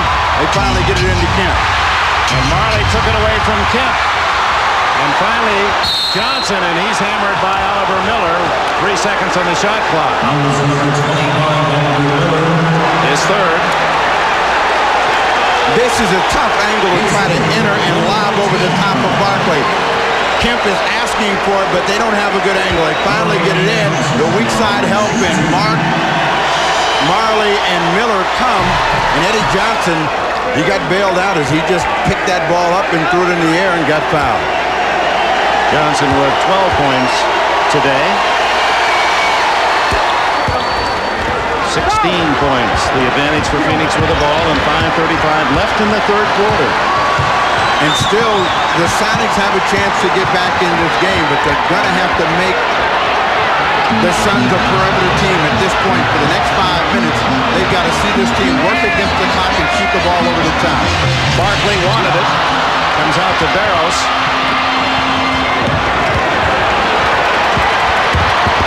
Eddie Johnson inside and a foul. It's going to be on Barkley, his third. The best thing about the NBA is if you're down, you still have a chance to get back in the game. The ball's going to be turned over every 24 seconds or less. And if you use your head and you find someone that can score the ball for you, you can get back in it by playing smart. Kevin Johnson back in the ball game as Paul Westphal does not want his team to stand around out on the perimeter. Eddie Johnson feeling it this afternoon. 5 for 5 from the line for Johnson, who has 15.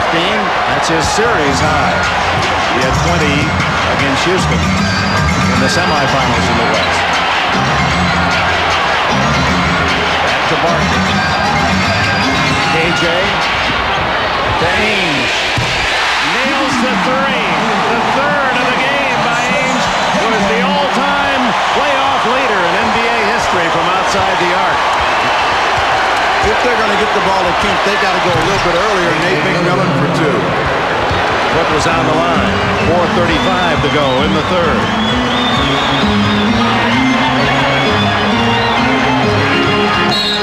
Ainge and Eddie Johnson with another foul. Here's 4.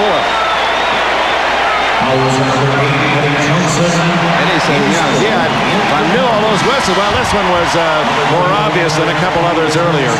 He was stuck in a position against Danny Ainge, who's a little bit quicker off the dribble. He wasn't moving his feet, thought he'd be able to get him and get away with the hand check, and it was fairly obvious. Derek McKee is back in the game.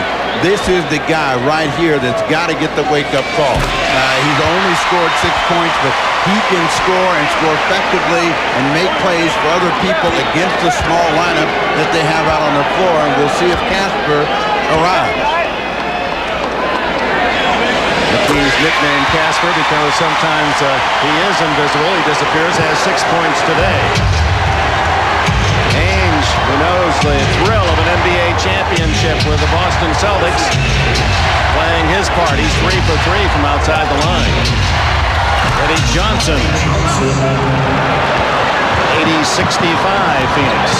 17 for Eddie Johnson to lead CF.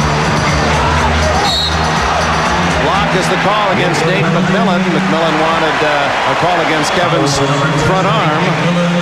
His second. Kevin Johnson backing up and then initially getting a quick step, and Nate McMillan couldn't recover. An easy call for the official to make, and that is what's going to kill any momentum, is every foul the Suns are rewarded with a chance to shoot. 4 minutes left in this quarter.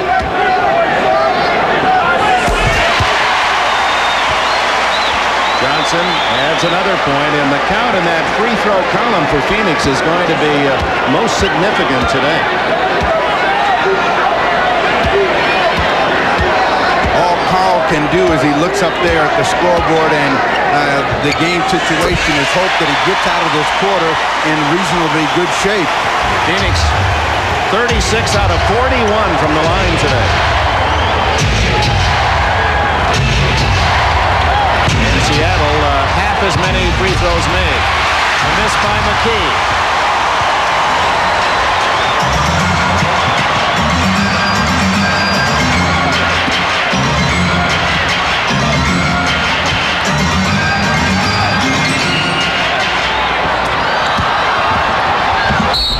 Kemp over the back, and that'll be number 5.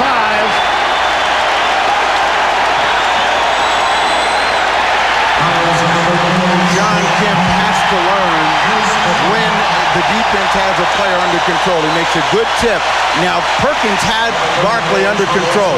He didn't have to swing to try to make a block on that play, and that puts him in double jeopardy, and he has not really gotten anything going here in the second half. He had 12. And now he's gotten 2 points, but he has not been able to contribute. Carl is going to have to take him down in hopes of getting something from him in the fourth and final period. Barkley size 14s are taking him to that line. We're in a spot in the floor. This will be his 11th attempt, and he's made 9.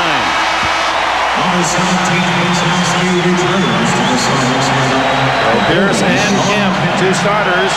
The top 2 scorers for Seattle, strapped with 5. No one in immediate trouble for Phoenix. Kemp is out, Vincent Askew in.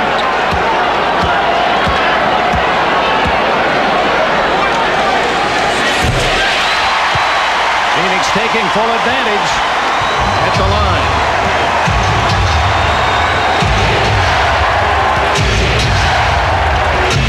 Johnson with a quick trigger over range. 19 for him. Now all Eddie Johnson needs to do is find some friends. First they've got to get a stop, and if he can just keep scoring and get someone else to come along with him, they can get back in the game. Turnover. McMillan knocked it away from Kevin Johnson.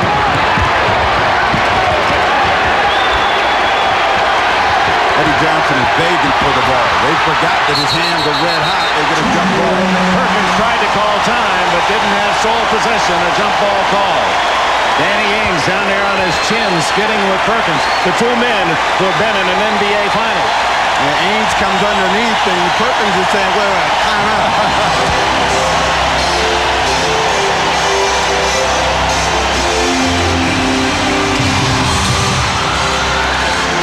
Ainge over to towel off. George Karl, every tick of that block against Seattle. 17-point deficit. The Suns will try to gamble, but they don't want the ball to go ahead, so they see it tip back to McMillan. Perkins for 3, and a big 3 for Sam, who has 16 in the game. 84-70.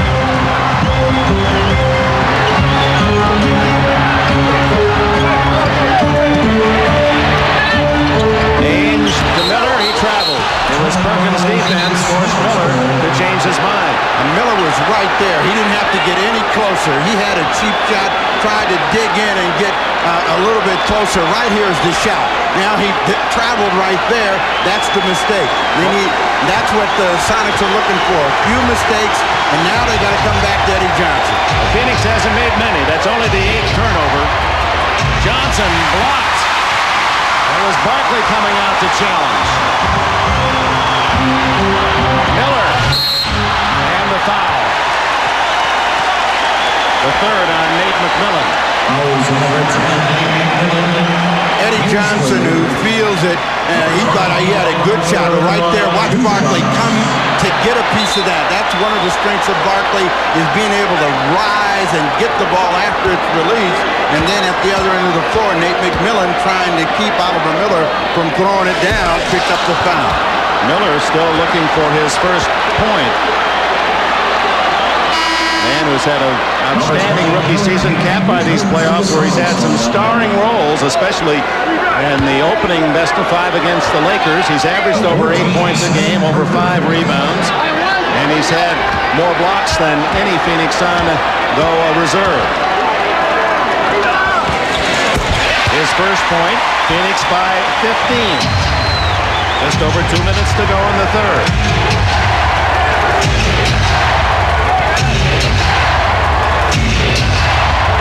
This is the guy, and he feels like he can score every time he gets it. And he is. Eddie Johnson with 21. His top playoff game against Phoenix. 8 for 11 shooting for the 12-year veteran Johnson, who makes his home here in Phoenix.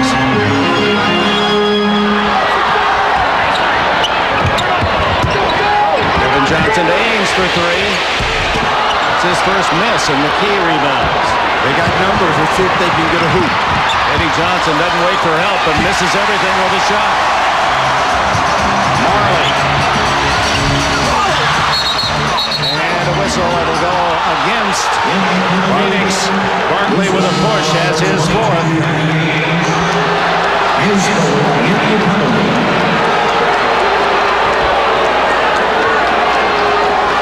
George Karl wanted something and finally did get something. So out of that, and it looked like Barkley was the guy that pulled down Eddie Johnson. They give the foul to Danny Ainge. Well, Ainge with 4. And of course, Ainge will gladly accept that because that keeps Barkley out of trouble. One of those neighborhood fouls that you see at this stage of a game. You'll see the block there. Right there.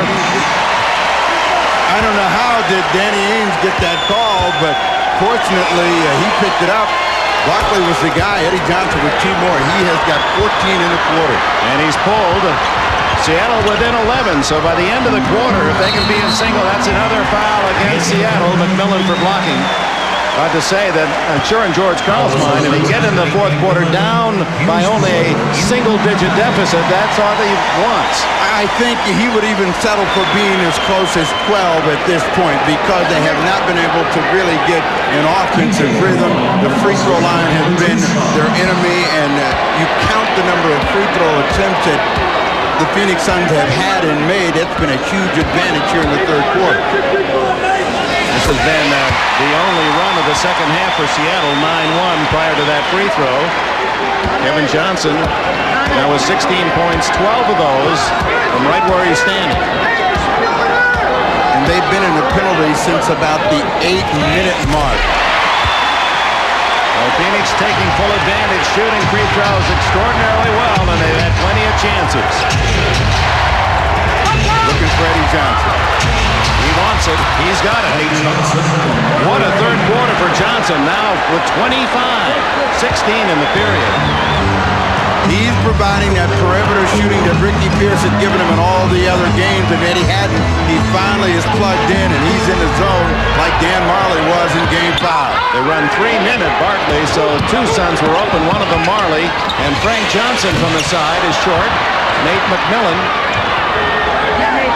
And in the final minute of the third, Seattle indeed has a chance to carve it down to a 9-point deficit. And it's Johnson with a hanger. Oh, my. What a period for the veteran. Eddie with 18 in the quarter. 9-point lead, Phoenix. Marley for 3. Oh, that's a big one. Marley, just when Seattle's starting to feel it, Marley drives home his first tray of the game. Eddie Johnson is chasing that ball right now. He's parked on the other side, but he wants to get his hands on it. McMillan resets. Way short. Barkley with a rebound. Plenty of time for Phoenix. 8 seconds, and now a foul. And Payton and Barkley exchange words. And there are not pleasantries. I got the U part.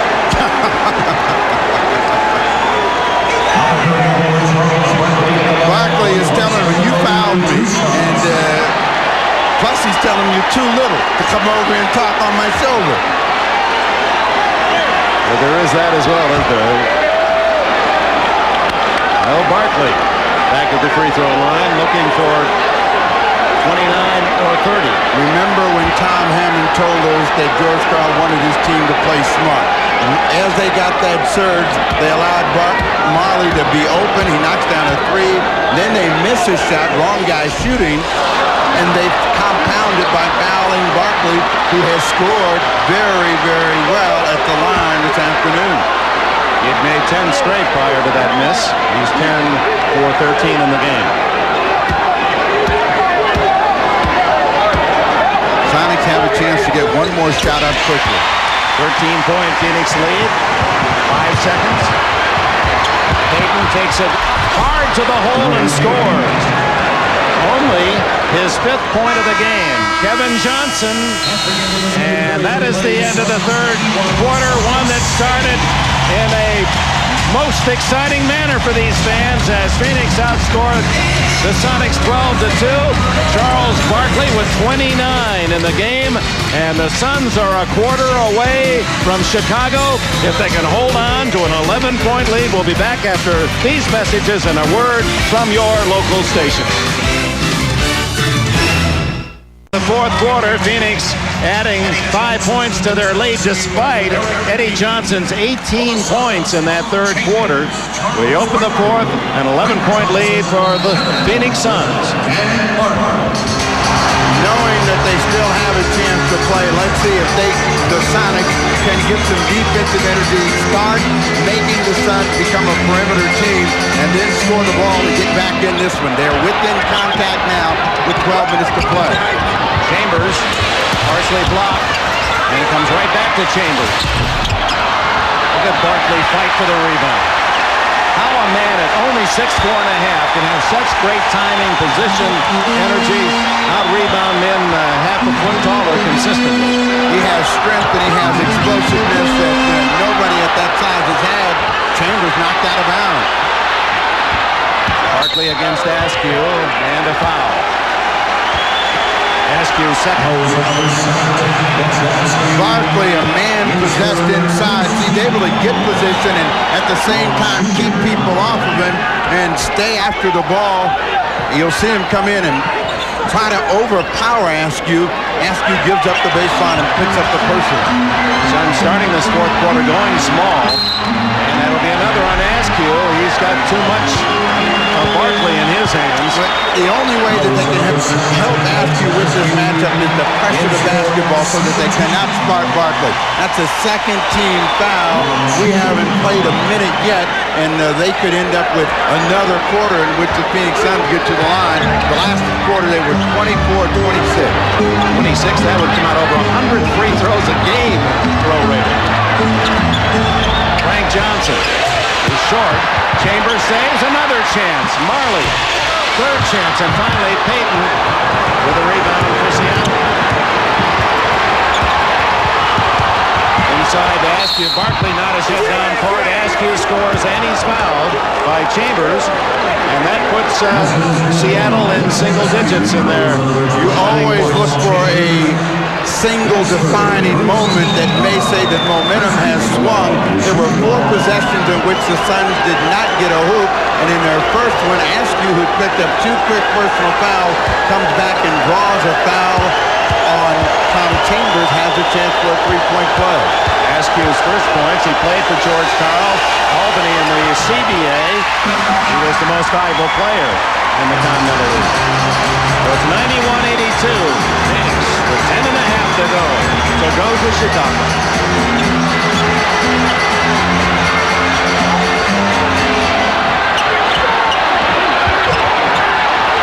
Marley with 5. Chambers boxing out.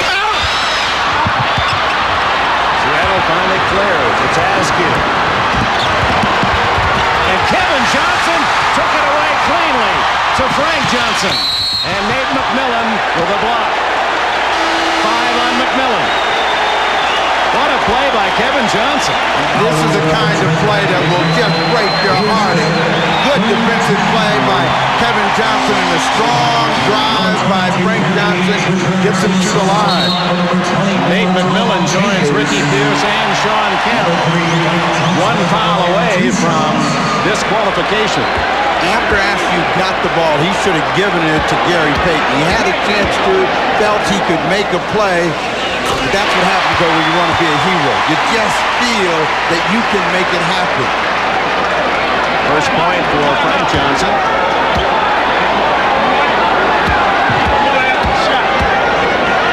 His big game was up in Seattle in Game 3 when he scored 10 points in the second half to spark the Suns win. Time out Seattle.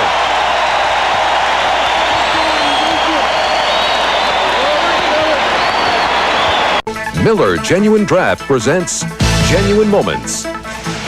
This Miller Genuine Moment takes us back to the 1979 Western Finals. Paul Westphal and the Phoenix Suns go into the Kingdome for Game 7. The Sonics led by Lonnie Shelton, Dennis Johnson, and Gus Williams, 29 points. Sonics build a 15-point lead. Suns managed to mount a comeback, but this Williams rejection of Westphal with under a minute remaining propelled Seattle 114-110 to win, and eventually to their first NBA championship against Washington. In recognition of this moment, Miller Genuine Draft will donate $1,000 to the Thurgood Marshall Scholarship Fund. Westphal's number, one of those retired by Phoenix, along with Connie Hawkins, 42, Dick Van Arsdale's number 5, Alvin Adams, 33. Under 10 to go, and it's Phoenix by 11. Eddie Johnson was the guy that got him in a position, and he's still trying to force the issue. Gets a foul against Frank Johnson. Third against Frank Johnson. Here comes Sean Kemp. He'll be playing with 5 fouls, remember. Don't ever say that George Karl is not a risk taker. I mean, here you are with 9:49 to go. Eddie Johnson, who's been sizzling, this will bring the game to with either 10 or 9 points.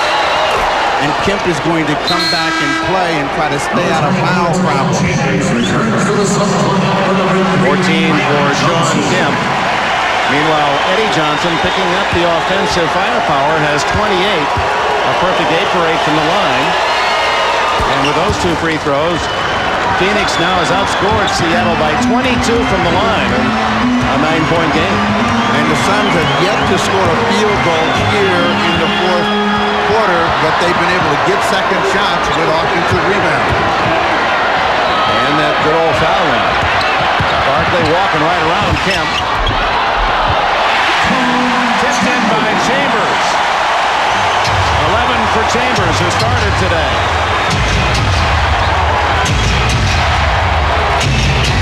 Sean Kemp, rebound Barkley.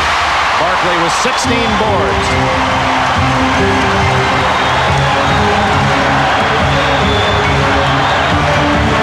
They'll go right to Barkley with Kemp with 5.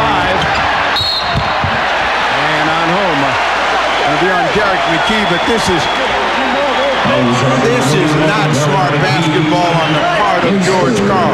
You can't put Kemp on Charles Barkley at this stage knowing you're trying to keep him in the game, and Barkley is the most dominant offensive player out there. They come back with Tom Chambers with a tip after that miss, and then they come back with a post-up. McKee has to come over to give help, and again, we're looking at a possible penalty situation for the Sonics on the next foul. They went in at about 8:50 the last time. It's 9 minutes here in the fourth. You can't catch up if you're going to give up cheap shots. Sam Perkins returns for the Sonics. Nate McMillan out. And the guess is that Perkins might go on Barkley. You might go on Barkley, but anybody but Sean Kemp. Barkley nails 2 more free throws. He's 13 for 16 and 31 points.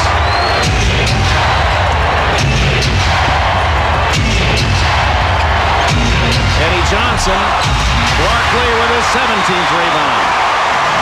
Eddie didn't have height enough to finish after he split that double team.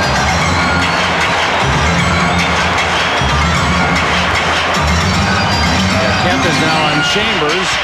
Perkins on Barkley. We'll see if they try to find Chambers. Barkley, he hasn't had a 3. Does now. 100 to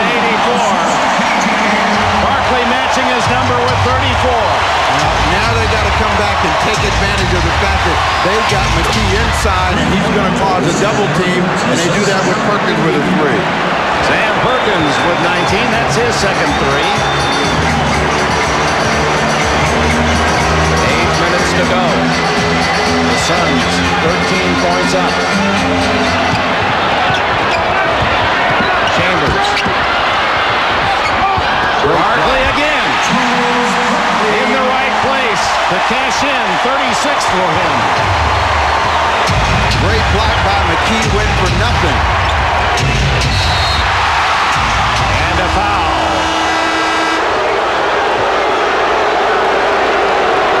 Charles Barkley missed the first quarter, but he has shown up since then. And here in the fourth quarter, again, he's putting his footprint on it as he hits the three-pointer. Now watch him slide in underneath. The block by McKee. Barkley able to hold his position, put it in with the left hand. Foul was on Marley. His second. McKee to Pierce. 102. At 104.87. No, they just corrected their score. They corrected 102.89.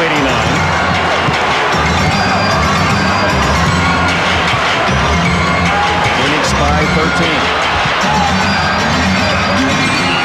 Perkins giving Barkley room. Now Barkley sees a hole and a reach-in foul.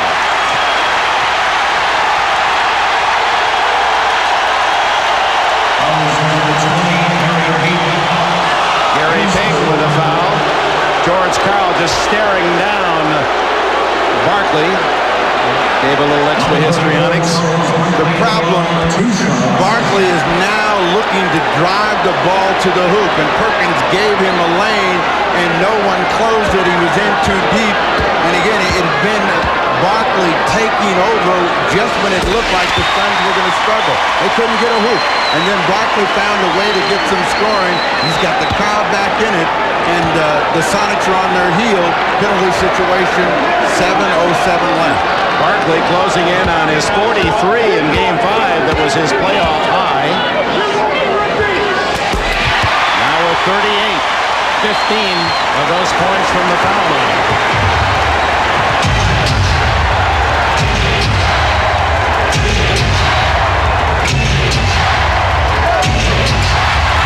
Gary Payton.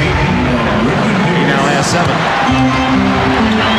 The Sonics have one more surge before they're through, and they've got about 2.5 minutes to make it and get back in this game. They need some stops. Kevin Johnson went right through the legs of Barkley. 6:39 to go, and Phoenix enjoys the 13-point lead. The spirit of Phoenix. And Dan Marley, certainly an important part of that as far as the NBA is concerned, the hustle guy. But he's also concerned about a Suns' weakness late in games when they're ahead. I think when we get up by 10 or 12 points, we tend to let teams back in the ball game. And I think that's something we really have to work on. We don't have that killer instinct. We don't put teams away. And I think that has a lot to do with the criticism that we're a soft team and we can't put teams away. So we just need to work on that a little bit. And when we get teams down, we tend to relax, and we can't do that. We need to go after them. Well, the Seattle SuperSonics hope that pattern holds. They've got 6 minutes, 39 seconds to catch up, down by 13. Pierce on the block. Ainge with a foul. The first Sun with 5. If you're Paul Westphal, you want to see that clock run. Yeah, they can score, but if the clock continues to move, that becomes the enemy. Ricky Pierce got a quick position. Only 2 seconds now. He has a chance to score from the line. Pierce with only 5 points today.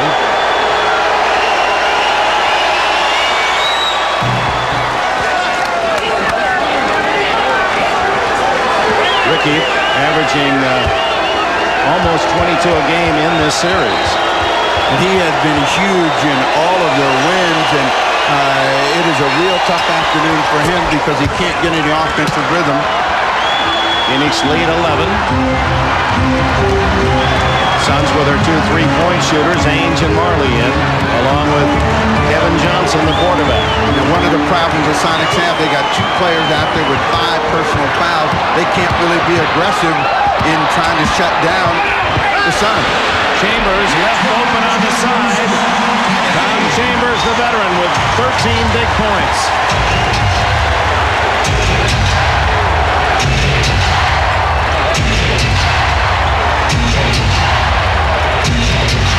Sean Kemp way outside as Barkley challenges and then goes to collect the rebound. Number 19. Barkley guaranteed to win today, and he certainly played his part.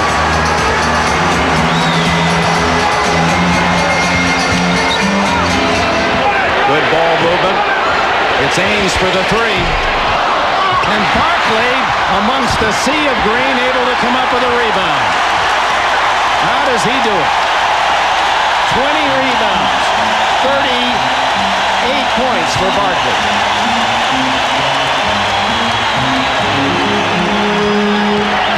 Chambers. 108-93.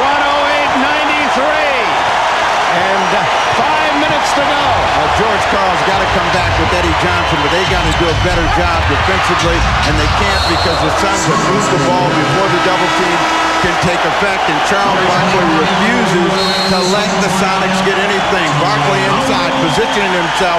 He sees where the ball is, gets it before anyone else, and then maintains his presence and gets it out when he's on the floor.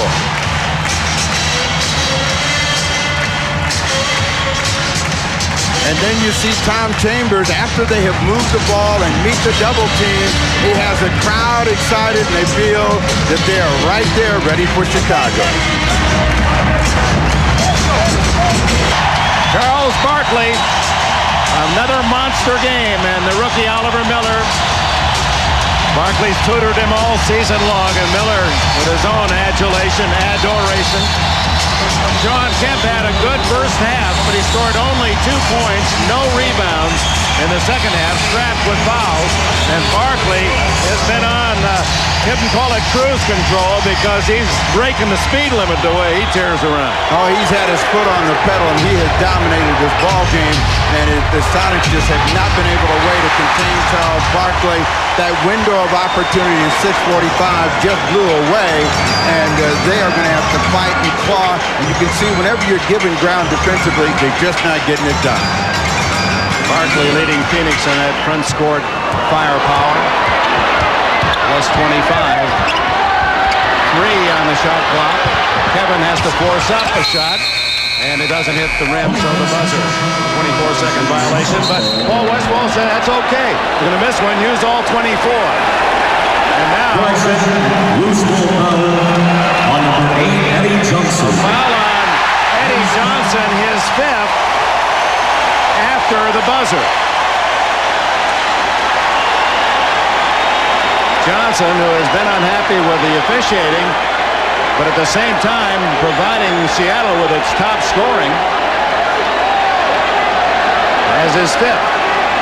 Well, you talked about the officiating, and home court advantage really translates to that influence. I mean, we're all human. We all hear the cheers, and usually the home court does get the advantage there. And what happens in this ball game, in trying to keep the game under control, officials have a tendency to call touch fouls, and that's what happened to the Sonics. The Sonics also compounded it by getting into the penalty way too early. You can't let a good free-throwing team and a team that's primarily an offensive juggernaut get cheap points, and that's what they allowed to happen.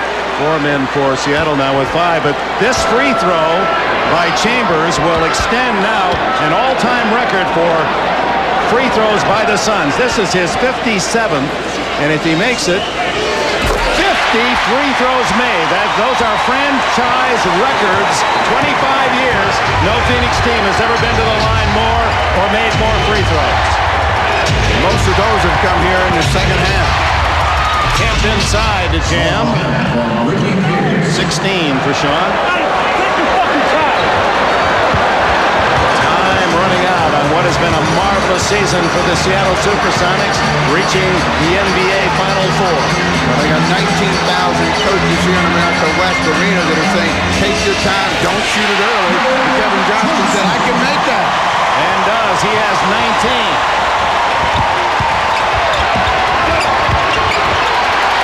Kemp passes up the shot as he rides down, and the call's against Chambers, his fourth.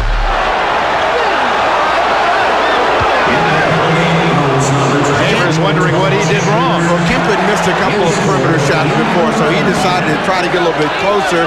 Chambers thought, he came into me. Kemp at the line.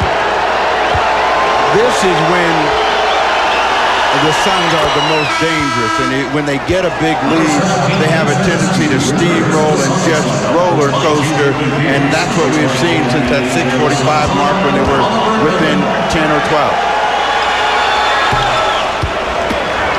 Well, today the killer instinct may have arrived. Dan Marley said they haven't had it, but they have been devastating, led by Charles Barkley. 112-97. Kevin Johnson, veterans on the court with Chambers and Barkley. KJ takes it in. And another foul. And that is Johnson's strength, that lightning quick drive. Askew again has a problem of giving ground. He doesn't turn him. He lets Kevin take the lane that he wants, and out of it, he gets fouled. The reaction by Paul Westphal, that's the most emotion he's shown in these 7 games. That's an imposter. That isn't Westphal. Well, that almost is a signal with 3.5 minutes to go, and the Suns now by 18, that Westphal can actually sit back and perhaps enjoy. Askew tipped in by Sean Kemp, and a foul. The basket is good. The foul, I believe, was on Kevin Johnson against Gary Payton. Askew tried to squeeze this off, and you can see Payton trying to pull him down, and Kevin Johnson trying to hold his balance, fighting back. Inside Askew, and underneath, Kemp will make a beautiful tip, and in that right-hand corner is the contact between the two guards. Now the real question over there on that Suns bench is, will Richard Dumas get out of the doghouse? You got 3:20 to go. You're up 15, Paul. Dumas has not played after starting 4 games of this series. And that's with Cedric Ceballos out for the rest of the year.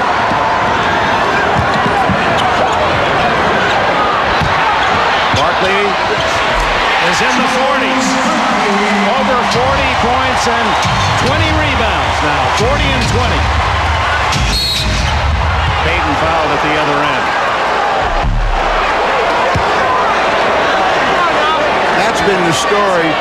Barkley has been able to get the ball and do what he wanted, and Sean Kemp, trying to stay in the game, has had to give him the room to shoot the ball. Barkley, since that first quarter, has just exploded. Dumas saying, Coach, win. Dumas, along with Oliver Miller, the 2 rookies, shaved their heads in respect to Charles Barkley. He shouldn't have shaved his. Because ever since he shaved his, he's not played well. 117, 101. 2:47 to go. Phoenix with the best record in the NBA.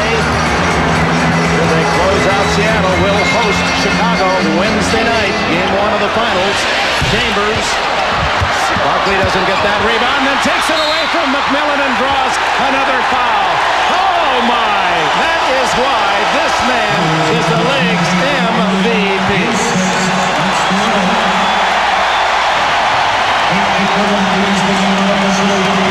In past years, this is what's been missing for the Phoenix Suns. A guy who is relentless, who just won't let you lose. And this is the opportunity that Charles Barkley has been dying for. A chance to be on a team that really has some firepower and could compete for a championship. Chambers goes out with 17, and the hard-shooting veteran played his role well today. But The star of stars at the line looking for 41.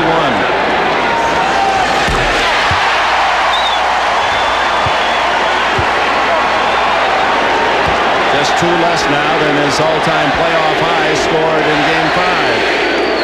MVP, the Jet.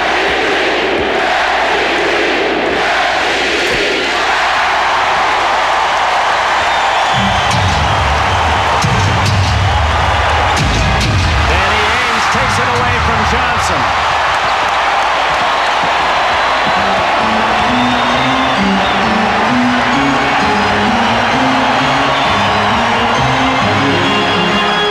Kevin Johnson with 12 on the clock sends it up. John Kemp with the rebound. That's when Barkley came here. He said, it's like a baseball lineup. You got 3 great hitters in the middle of the lineup. We all can be good. Eddie Johnson with a bucket. He said, I came to a team that had 2 All-Stars, Marley and Kevin Johnson. Now we've got 3 top players. He said, I've never been in that position in Philadelphia. They have a lot of depth, and more importantly, they have a lot of different ways to hurt you in scoring. Barkley. I should say they didn't have that in Philadelphia in his later years. As a rookie, they did. Right into the hands of Frank Johnson with 1:35 to go, and now it's a matter of just for the Phoenix fans enjoying a great, great season that will continue.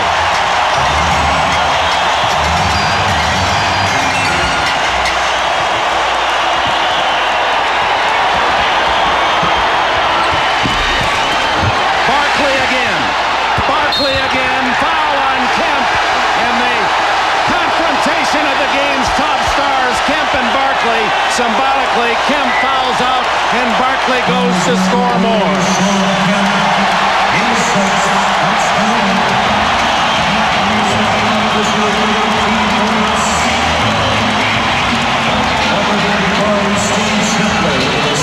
Frank Johnson with the tough shot, but Barkley just won't be denied.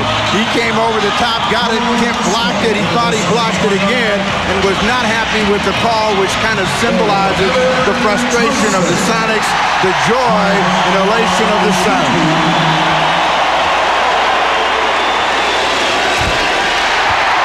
43, that ties his Game 5 output, his all-time playoff high. And perhaps, if he makes this one, it'll be his best scoring game, maybe his best ever playoff game when the Suns needed it most. The man has done it.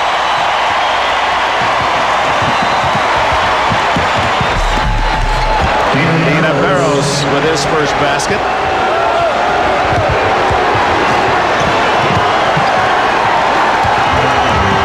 A countdown in the final minute now for the Suns.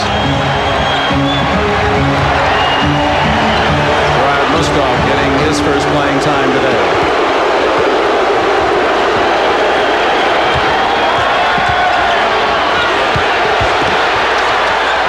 Marley doesn't get it off. 41 seconds to go, and we can safely now look ahead. Suns and Bulls, they played twice during the regular season in Phoenix early. A big win for Chicago led by Jordan Sporty. But Barkley goes out with that smile of his, as angry as he can be sometimes. He can light up the city with that smile. 44 points, 24 rebounds for Charles Barkley. Just to complete the business, the Suns won in Chicago to split the series. And that was later in the year on March 30th. With Jordan hitting 44 and Barkley 26. Jordan over 40 both games, but both won on the road. Eddie Johnson with a 3, and Eddie Johnson has 34 in defeat today. Beat the Bulls chant, predictably arising out of this crowd of 19,000.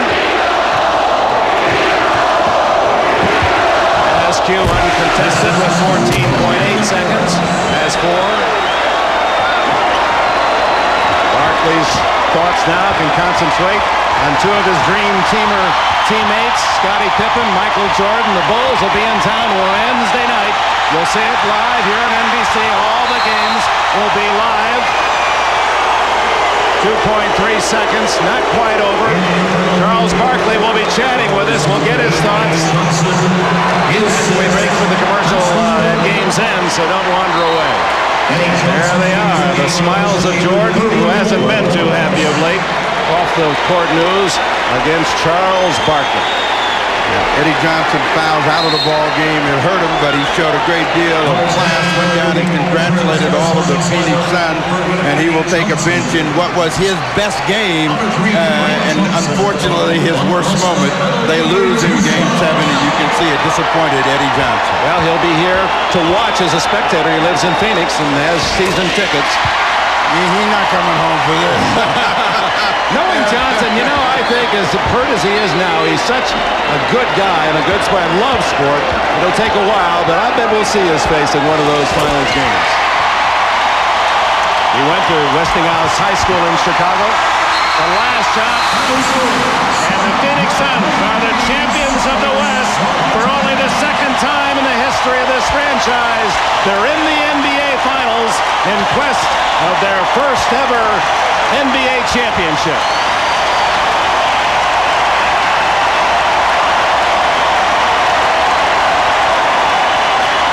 And they go to the championship round against the Bulls on the backs of the most valuable player in professional basketball this year. Charles Barkley. Will talk to him when we return. Phoenix Suns are the Western champions, led by their most valuable player, Charles Barkley, who wears his feelings in public. What's he feeling now? Tom Hammond? Charles, you had a monster game. You guaranteed victory. You've had an eventful year, a gold medal, a trade to Phoenix. You had the MVP award and now a trip to the finals. Where does it rank? Well, all that stuff is great, but I came to Phoenix for one reason, and it wasn't just to get to the finals. The Bulls are a great team, and we know we can beat them. They know they can beat us, so it's going to be a great series. You just seemed determined not to get beat today. You just picked up the team and carried them on their back. What were your thoughts? Well, I didn't feel like we were going to lose. I believe we're going to win the World Championship. I believe that all year. I think we got the best team in the world, and I'm glad we're playing Chicago because they're the best. But we feel like we're going to win this team. We felt like that all year. You have a message for your dream team teammate Michael Jordan? Well, as soon as he called me yesterday and wished me luck and told me to take the ball to the basket, and I tried to do that. He's my friend, he's my brother, and I love him, but we're going to play a lot of golf this series. Right. Congratulations, Charles. You knew that was coming. Two bald Bulls, one from Chicago, one from Phoenix. Barkley and Jordan go at it in the finals. We'll return to the America West Arena after this. On NBC.